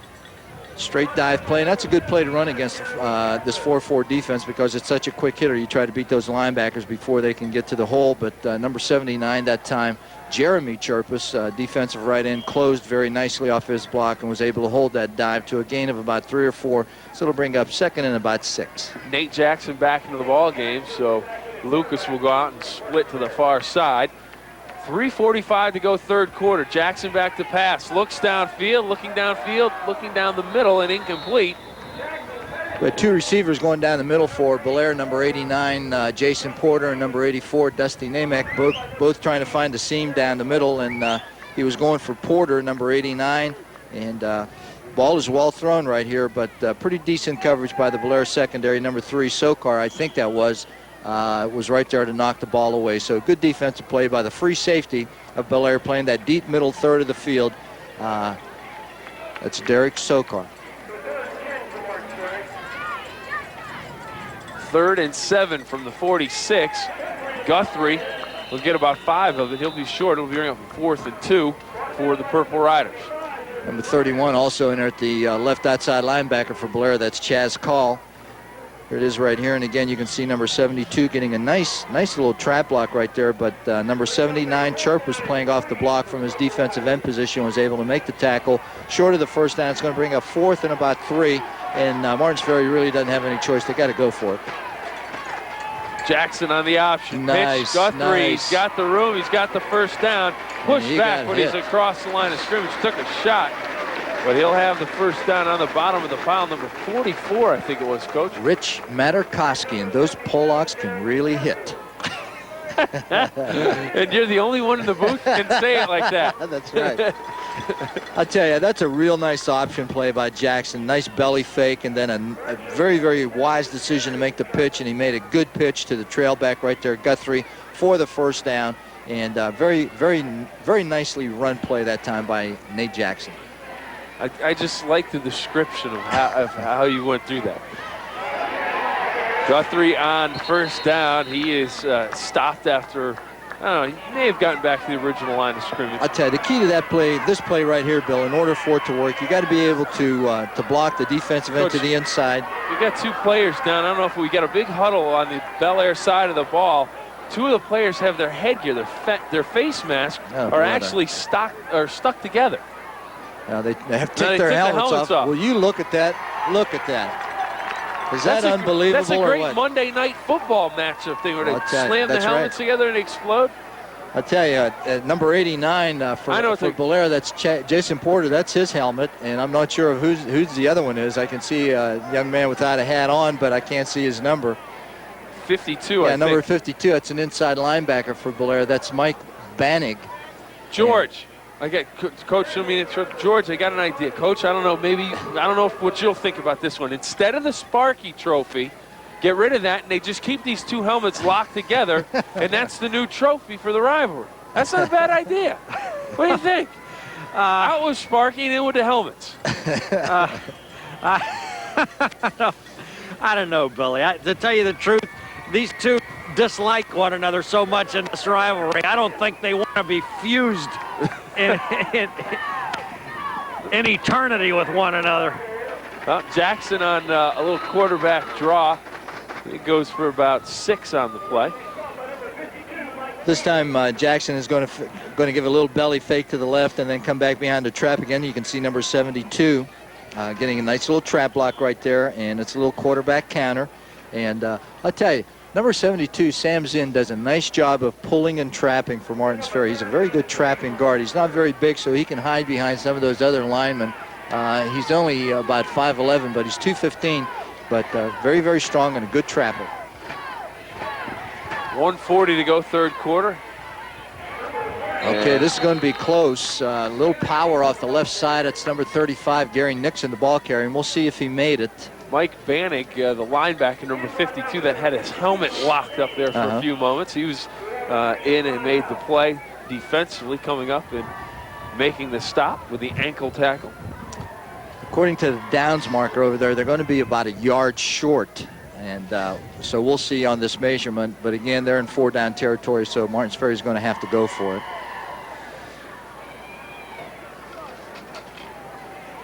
Yeah, they are short. The hardy football fans of the Ohio Valley down here at Bellaire and Martins Ferry, I don't think anyone's left. Well, I tell you, the side that we can see looking across the field to the Bellaire side is still full. There's not many people that are left. They're ready to celebrate a 10-win season. Absolutely. And Martins Ferry, tradition. You got to be here for it. Only happens once a year. You don't want to miss it. That's right. But I'll tell you what, it is cold, and it's a one-sided score right now, and no one's leaving. I want to see the whole thing. Guthrie bounces to the outside, cuts back. Good run. I tell you, he beat the tackle by the corner linebacker over there, the outside linebacker, Chaz Call, and once he was able to do that, he was going to get the first down. So a real good effort that time by number 24 for Bellaire, Donnie Guthrie, to get the first down, and they're down near the 20-yard line on about the 22, 1st and 10. So Martins Ferry doing a good job of moving the ball here with just a little over a minute left to go in the third quarter.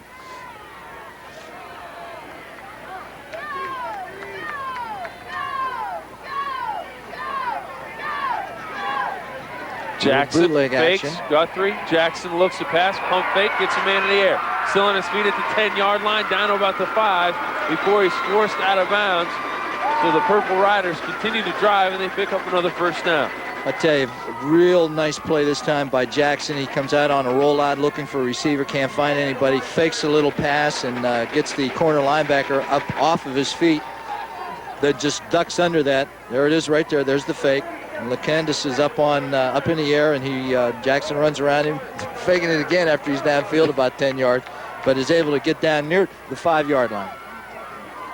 Hand off, Guthrie, and he is into the end zone. Touchdown, Martins Ferry. I'll tell you, George Kellis made the statement that Martins Ferry wasn't going to quit, and of course, right here, I'm sorry.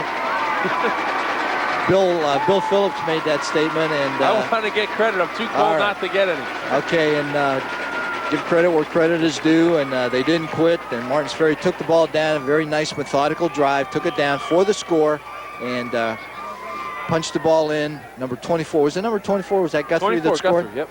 Well, I tell you, he did a nice job of running the football on that series for Martins Ferry. So, give the guys credit. They did a good job of hanging in there. I'll tell you what, George would have said they wouldn't have quit, but his lips were frozen shut down on the sideline. Well, perseverance is the most important thing in this game, and here's Jackson throwing for 2. And he gets it to Guthrie, who hauls it in. So Martins Ferry on the board, 36-8. Jackson, Guthrie connect on the 2-point conversion on the East Ohio Regional Hospital scoreboard.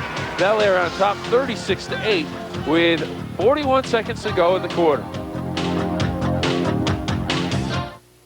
Welcome back to the WTOV9 High School Football Game of the Week. East Ohio Regional Hospital scoreboard. Bellaire still leading big 36-8. Martins Ferry gets their first touchdown on the Don Guthrie touchdown run with 41 seconds to go. And a 2-point conversion. Guthrie on the pass from Jackson. And it is a 36-8 game. George, we're guessing up here. Onside, long kick. What do you think? By the looks of this formation, I said long kick. But now that everyone's on one side of the football, I'll change my decision, and we'll go to the onside kick.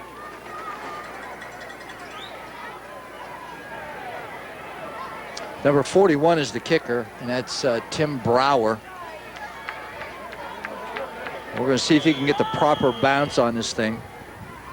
Okay, this is a unique situation, and I'll talk about it in a second, fellas. We got the bounce, but Bellaire gets the football as they make the play. You got to understand something, Billy and Coach. Martins Ferry's in kind of a unique situation. This is one of those things where, you know, you could put your starters back in, and Bellaire has just done that. Martins Ferry has to persevere here because there is a playoff berth at stake. If a miracle would happen, they could go to the postseason. So it's not like they can just put their sophomores out there and throw the towel in. They got to keep playing no matter what. That's true. Mamie for 5. I think that Bellaire will really try to keep the ball on the ground and work time off of the clock and still go down and score. But I would be very, very surprised to see Bellaire really put the ball up into the air, especially now, since this is almost the end of the third quarter. It's only about 3 seconds, and they won't run a play. So I think Coach Magistro will definitely try to keep the ball on the ground. Well, that's the end of 3 quarters of play. 36-8. There's a look at the wind whipping some of the flags in the stands here at Nelson Field, and the sun has come out, but unfortunately it's moving further and further away from the earth and not warming up. It's the East Ohio Regional scoreboard. There it is, 36-8. We're at end of the third quarter of play. Coach, I'm going to ask you, what do we need to do if we're Martins Ferry? What do we need to do for Bellaire? Ferry has to make sure that Bellaire goes 3 and out. And, once they get the ball back, they need to use the abilities of Jackson. He's a threat every time he gets his hand on the ball. They haven't been real successful throwing the ball today, but their running game has gone well on their last series. But the main thing that they have to do right now is concentrate defensively on getting Bellaire to give up the ball so that they can get it back and possibly go down and score again. And it's got to be quick. They can't let Bellaire string first downs together. Davis back to pass. Looks down the middle for Mamie, hauls it in, and he drops it. Had it for a second, couldn't hold on, and it goes incomplete. But it's amazing to me how open these receivers from Bellaire get. I mean, they're not just open. I mean, they're open. And here's a replay, and this is just Mamie running down the middle of the field and beating the free safety right there. And the ball is right on the money, but he's not able to hang on to it and drops the ball.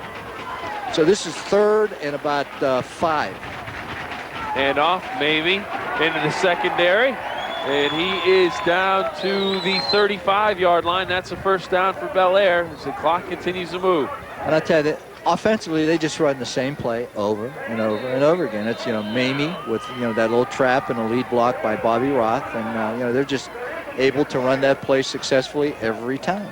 Dustin Namack we have shaking up on an the injury play. Here. Namack looks like it's his left shoulder. He's carrying it a little bit low, and he's able to come off the field. They're going to take a look at it, and we certainly hope that he's going to be okay. He's a nice tight end. He's a senior, 6'2", 180, and has had a very, very good game for Martins Ferry.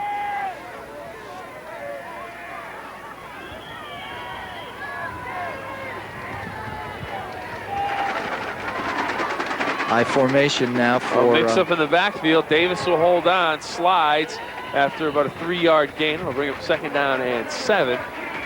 Just a little confusion. Yeah. Davis turned the wrong way, or maybe Missed Roth a turned the handoff wrong right way. here. I think the ball was supposed to go to Bobby Roth, and a little mix-up here. Here it is right there, and it looked like Roth was supposed to go to the right, and he went to the left. But I'll tell you, good presence of mind by Jose Davis. Shows real leadership there. He doesn't panic. He just takes the ball and gets as much as he can. George. 2nd down and 7. We go down to George. Now go ahead, Billy. Describe Okay. this play, and then I'll make a comment here in a second. Taylor and Timberlake to the outside. Mamie now splits outside as well. Handoff to Roth. He's in the secondary, and he'll have a 1st down. And they have so many weapons, George. Yeah, there's a couple of guys that do not get enough publicity on this team because they've got so many great skilled players on this club. They are number 78, Jason Myers, and number 68, Josh Weber. Those 2 kids started 2 years ago as sophomores, as you will recall, against Youngstown Ursuline in the playoffs. And John Magistro at the time was really concerned because it's tough to throw sophomores into a situation like that. Well, today, these guys are playing their last regular season home game as seasoned 3-year veterans, and they have been the leaders of this outstanding line. Mamie, touchdown. The line does the job, George. You talked about the blocking. They gave Davis plenty of protection on that one. He finds Mamie in the back of the end zone for the touchdown. I tell you, they had Tripp set this way, and I think he was looking for Kinder down the field, down the hash mark on the right side. But I'll tell you, Mamie, they were in man-to-man coverage on the 3-receiver side over here, and Mamie beat number 40. I think that's Pettit. Yeah, Pettit to the inside, and a perfect strike delivered by Davis, and a good catch by Mamie for the score.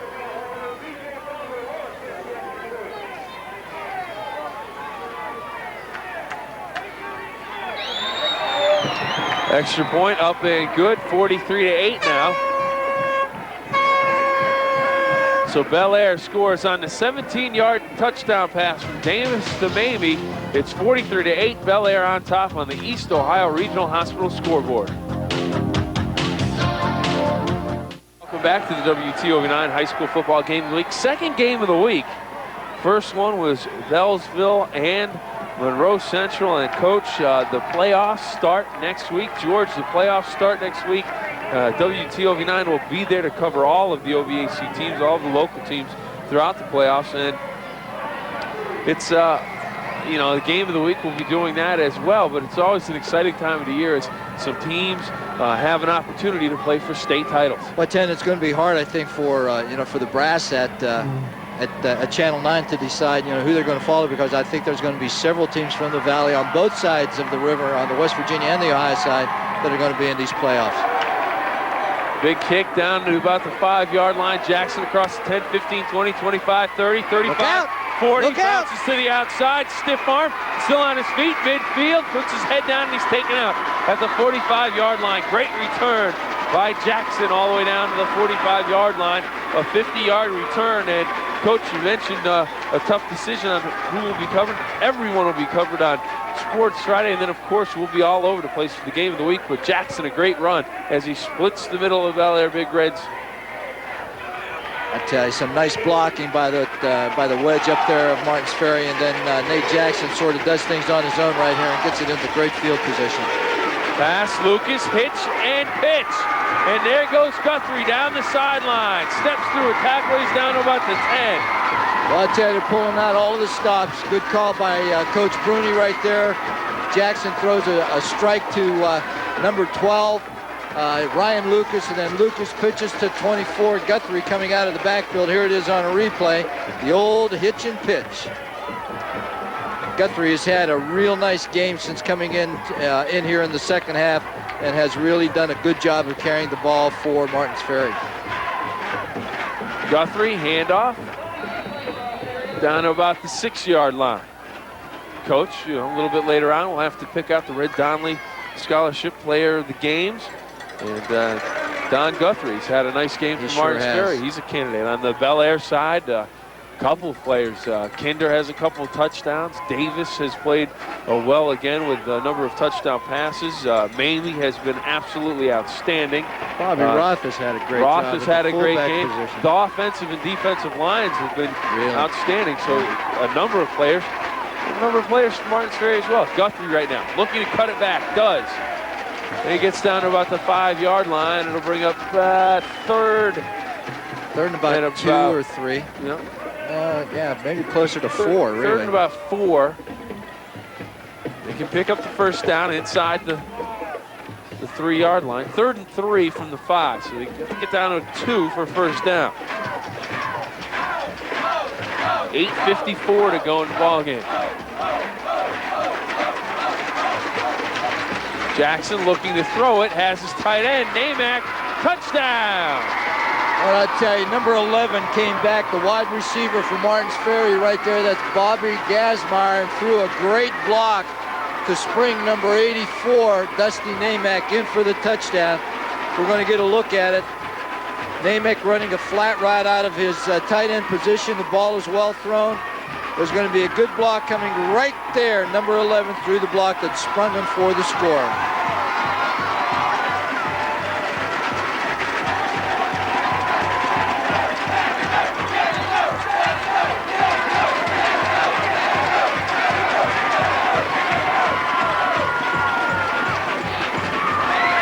Extra point conversion, 2-point try is good. Namack, tight end, making the play, so he gets a touchdown and the extra point, and it's a 43-16 game with 8:42 to go. Here's the extra point, Bill. They're in a wishbone formation. It's going to be a little waggle action right here, and Namack just goes to the goalpost, sets himself right there, lets everybody pass in front of him, and Jackson delivers a strike to him for the 2-point conversion. That was a nice drive by Martins Ferry coming back after that touchdown by Bellaire, and I tell you, showed a lot of character, and I give those kids a lot of credit, and that coaching staff from Ferry a lot of credit as well. Another player of the game possibility, Jackson, the quarterback, he's had a great game on both sides of the ball, Bill, because he plays defense as well. Namack as well. Yep, that's right.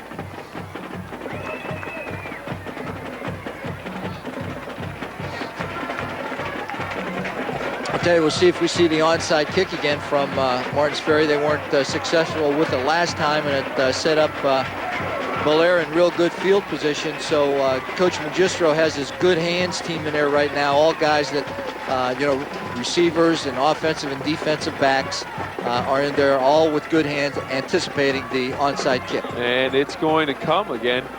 And might as well, if you did it the first time, might as well do it the second time. George, I want you to get in there with the good hands, people. See what you got there, buddy. I ain't getting out there. Come on, George. With these gloves on.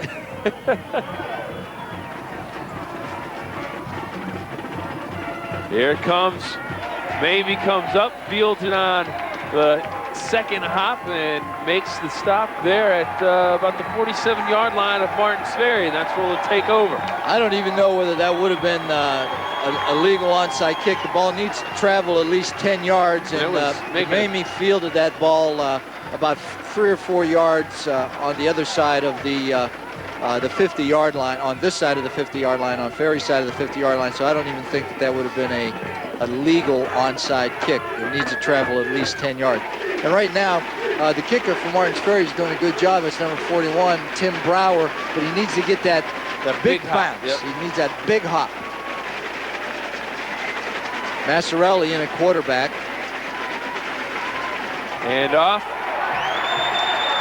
Bobby Roth. Roth all the way down to the 30-yard line. I saw the 3, couldn't tell if it was a 5 or a 0. Well, number 5, 35 was set out here as one of the wide receivers. There was trips on this side, and here we'll see the handoff to number 30, Bobby Roth, and just all straight blocking right here, and makes a nice cut back to his left, finds a little daylight, and then is able to just power the ball up to about the 35-yard line, really the 30-yard line of Martins Ferry. 8 minutes to go. Martins Ferry having some backup people in there now at in their defensive line and at the linebacker positions as well. And we'll try to get all of those numbers here in a minute. Hand off to Roth. Down to about the 25-yard line. Number 95, Edu Gavarkovic on the tackle that time. And we see some other numbers in there. Number 86, Sean Powell in at one of the defensive end positions. Number 41, the kicker, Tim Brower, in at a linebacker position. Number 80, John Horace at one of the defensive end positions. And number 78, that's Mike Norris at one of the defensive tackle positions. Handoff, Marling inside 20 to about the 19-yard line. Clock rolling at 7:05 to go with a 43-16 lead. Bellaire knocking on the door again, Coach. And backups now in for Bellaire as well. Number 44, one of the offensive running back positions, that's Rich Materkoski. Number 20, also in there, the ball carrier that just had the ball, Timmy Marling, in there at number 12. Grant Allen, one of the wide receivers, and number 26, C.J. Zerfus, the other wide receiver. Marling breaks through a tackle and is close to first down yardage, down around the 10-yard line. Number 62 for Martins Ferry, Jeff Sheets is in there at one of the defensive positions. Number 24 that we've seen a lot on offense, Donnie Guthrie in there. There's that little draw play that Bellaire runs so effectively with Mamie, and that time it was number 20, Timmy Marling, running it. Number 11, Brady Gasmeyer is in at a defensive back position. Flag down on the play. Gary Orban, number 22, is in at one of the defensive back positions for Martins Ferry also. Materkoski on the carry, flag down. We'll come back and find out what that's all about. We're going to take a timeout with 6:02 to go. 43-16 on the East Ohio Regional Hospital scoreboard. Ooh. And welcome back to the game of the week. Pettit puts a licking on one of the Bellaire running backs. Number 34, Mike Craig, I believe, was the ball carrier that time. He was indeed, Coach. Let's take a look at a pretty good pop here from Pettit. Here it is, just a blast play over the right side, and makes a nice move to the outside, but a good hit right there by number 40. That's Kurt Pettit.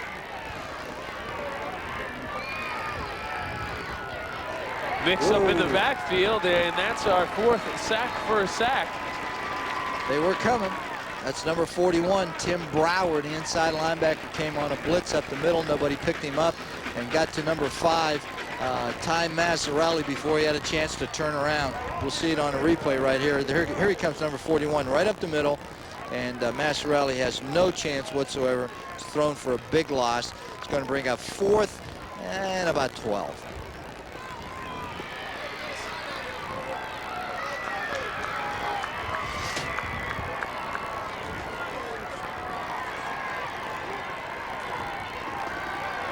Fourth and 12. Pass gotten away, but incomplete. As pressure being provided by Martins Ferry. That's number 86 for Ferry, Sean Powell, in there real quick, and Massarelli really not having much of a chance to do anything with the ball, and threw it incomplete. Here it is right here. He wants to drop straight back, looking to his left, but good pressure that time by Martins Ferry's defense. 4:30 to go, and both teams now with all of their reserve players in offensively and defensively, Coach. Yep, they're making a lot of changes, and we'll try to pick those changes up as we go along. Number 14 is in a quarterback for Martins Ferry. It's Justin Hill. Hill hands off, and on the carry, number 20, Eric Lyons. Eric Lyons on the carry. I think with the reserves in, Coach, we can perhaps pick our players of the game. My nominee for Martins Ferry, and there's the water, and that's got to be cold. One of the coaches over on the Bellaire sideline just got drenched. I'll tell you what. Ooh, and there was steam coming off him. There's 4 minutes to go. Yeah. He might turn into a giant ice cube by the end of the game. Fumble. Fumble in the backfield. It's recovered, and it'll bring up 3rd down for Martins Ferry. But my nomination for replay is this one. We were talking about the players of the game, and I think that it's we can probably go ahead and do that, Bill. And I'm gonna go with Jackson from Good Martins choice. Ferry. I think at quarterback he took a number of shots, had to make some big decisions.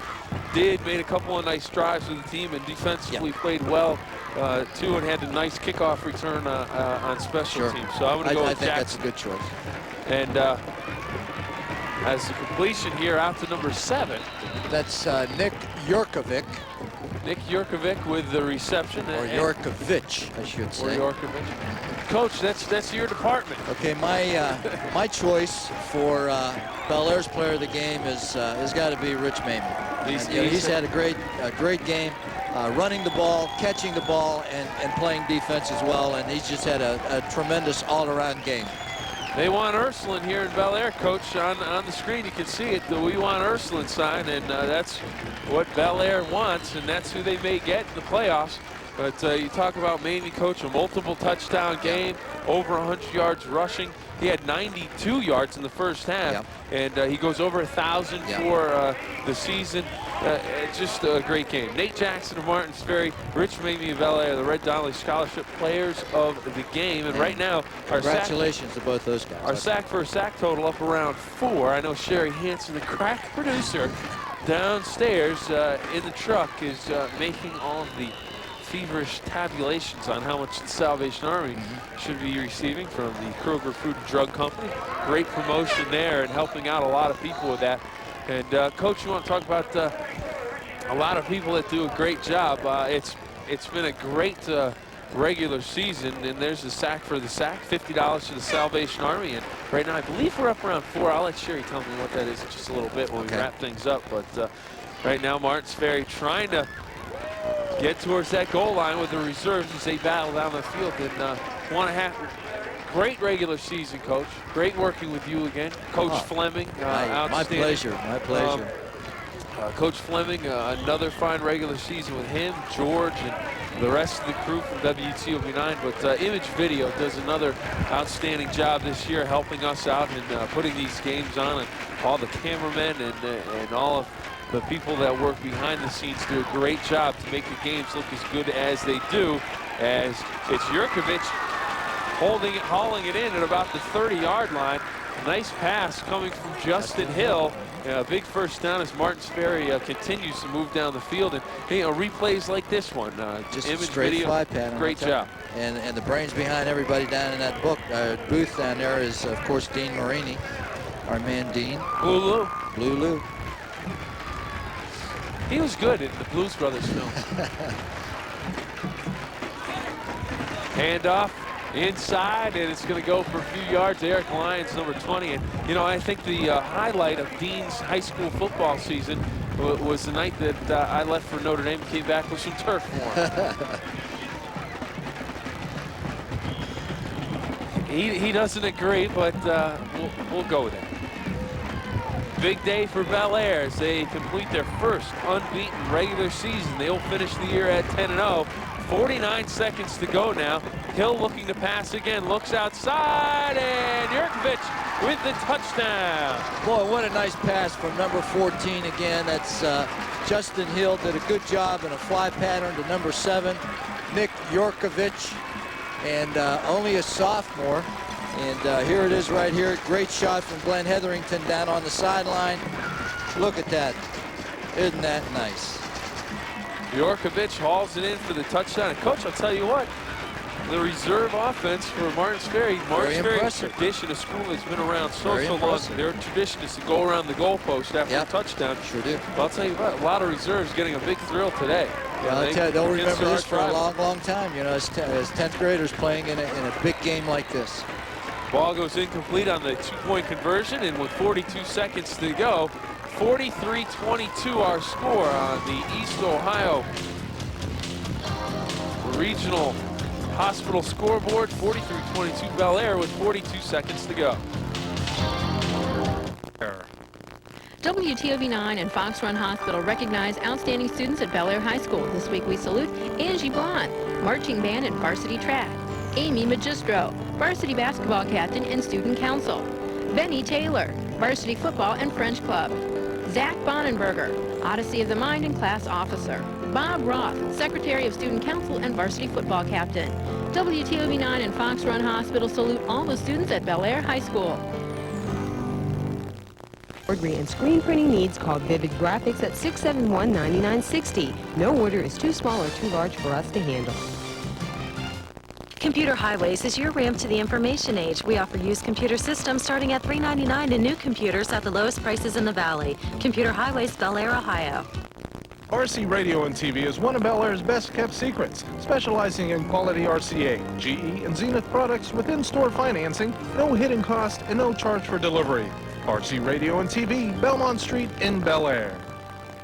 And welcome back. 43-22 our score. Coach George, I told you both, Martins Ferry wasn't going to quit. They haven't. They've come back and played hard. But as we head into the final 42 seconds or so, George, thoughts on your mind about this Bellaire squad that's going to go 10-0? And of course, at the end of the game with these two rivals, the Sparky Trophy, what does that mean to both communities? Well, it's interesting for such a big rival, Bill.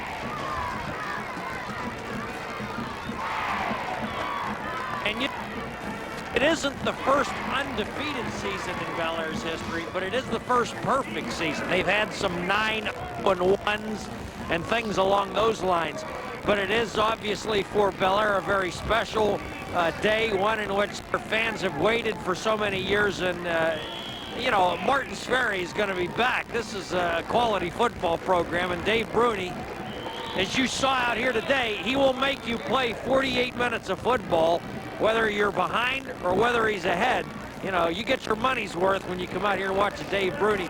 So it's really a special rivalry and a special memorable day in this rivalry, at least from Bellaire's perspective.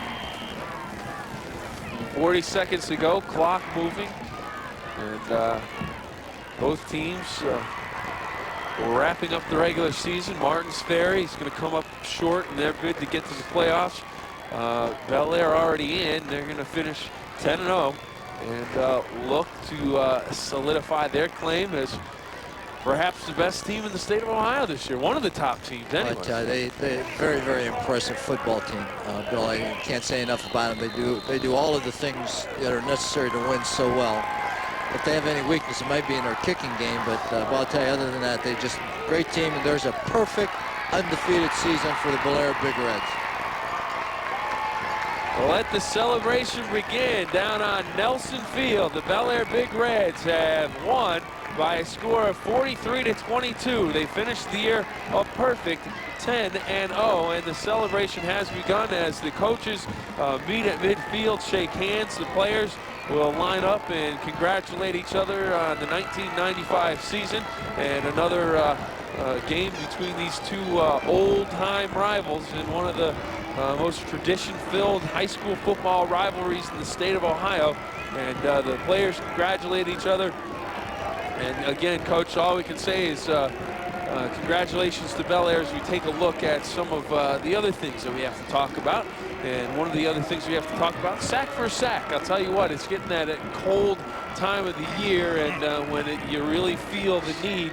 And Kroger Food and Drug trying to help fill that need for some people with the Salvation Army. 4 sacks today, so $50 donated to the Salvation Army in terms of groceries, and that is a great promotion. And Kroger, congratulations to them and Salvation Army for that all year long. So $200 going to the Salvation Army. Players of the game, Red Donnelly Scholarship, Nate Jackson of Martins Ferry, Rich Mamie of Bellaire, both played outstanding football games.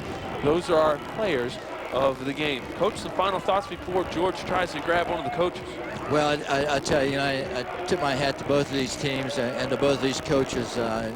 Really good, outstanding coaches. I've known them both for a long, long time, Johnny Magistro and Dave Bruni, and I know how hard of a defeat this is for Dave Bruni, but we'll go down and find out how happy Coach Magistro is because he's down there with George Kellis. George, take it away.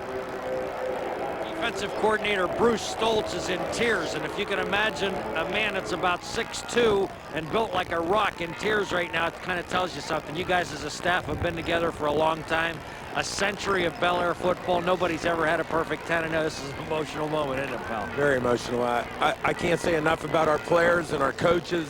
They've been there forever. this is for all those players and all those. We got guys in this community that have been, they're 85, 90 years old, been waiting forever for this, and I'm just so happy for them. And it's a community thing, and we've been this close many times, and that's for everybody. Everybody that's been a player on this field, every coach that's been here, it's all for them. Congratulations, and get ready for what lies ahead. Thank you. Thank you. All right, fellas, you can tell, I mean, it's just an emotional scene here.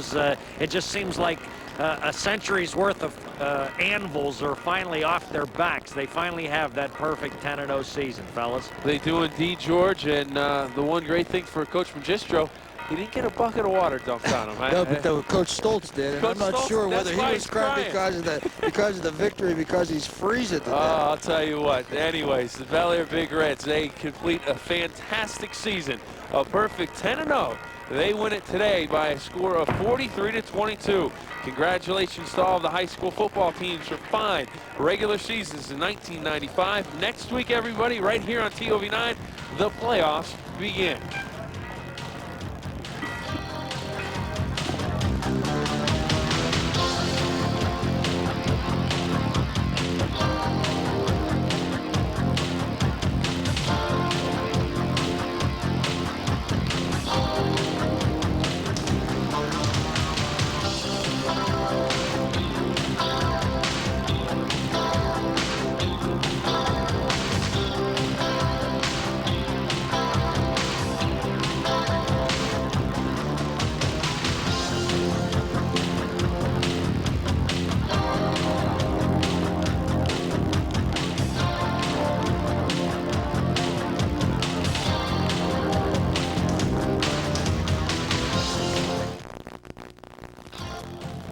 WTOV9's Game of the Week featuring Martins Ferry and Bellaire.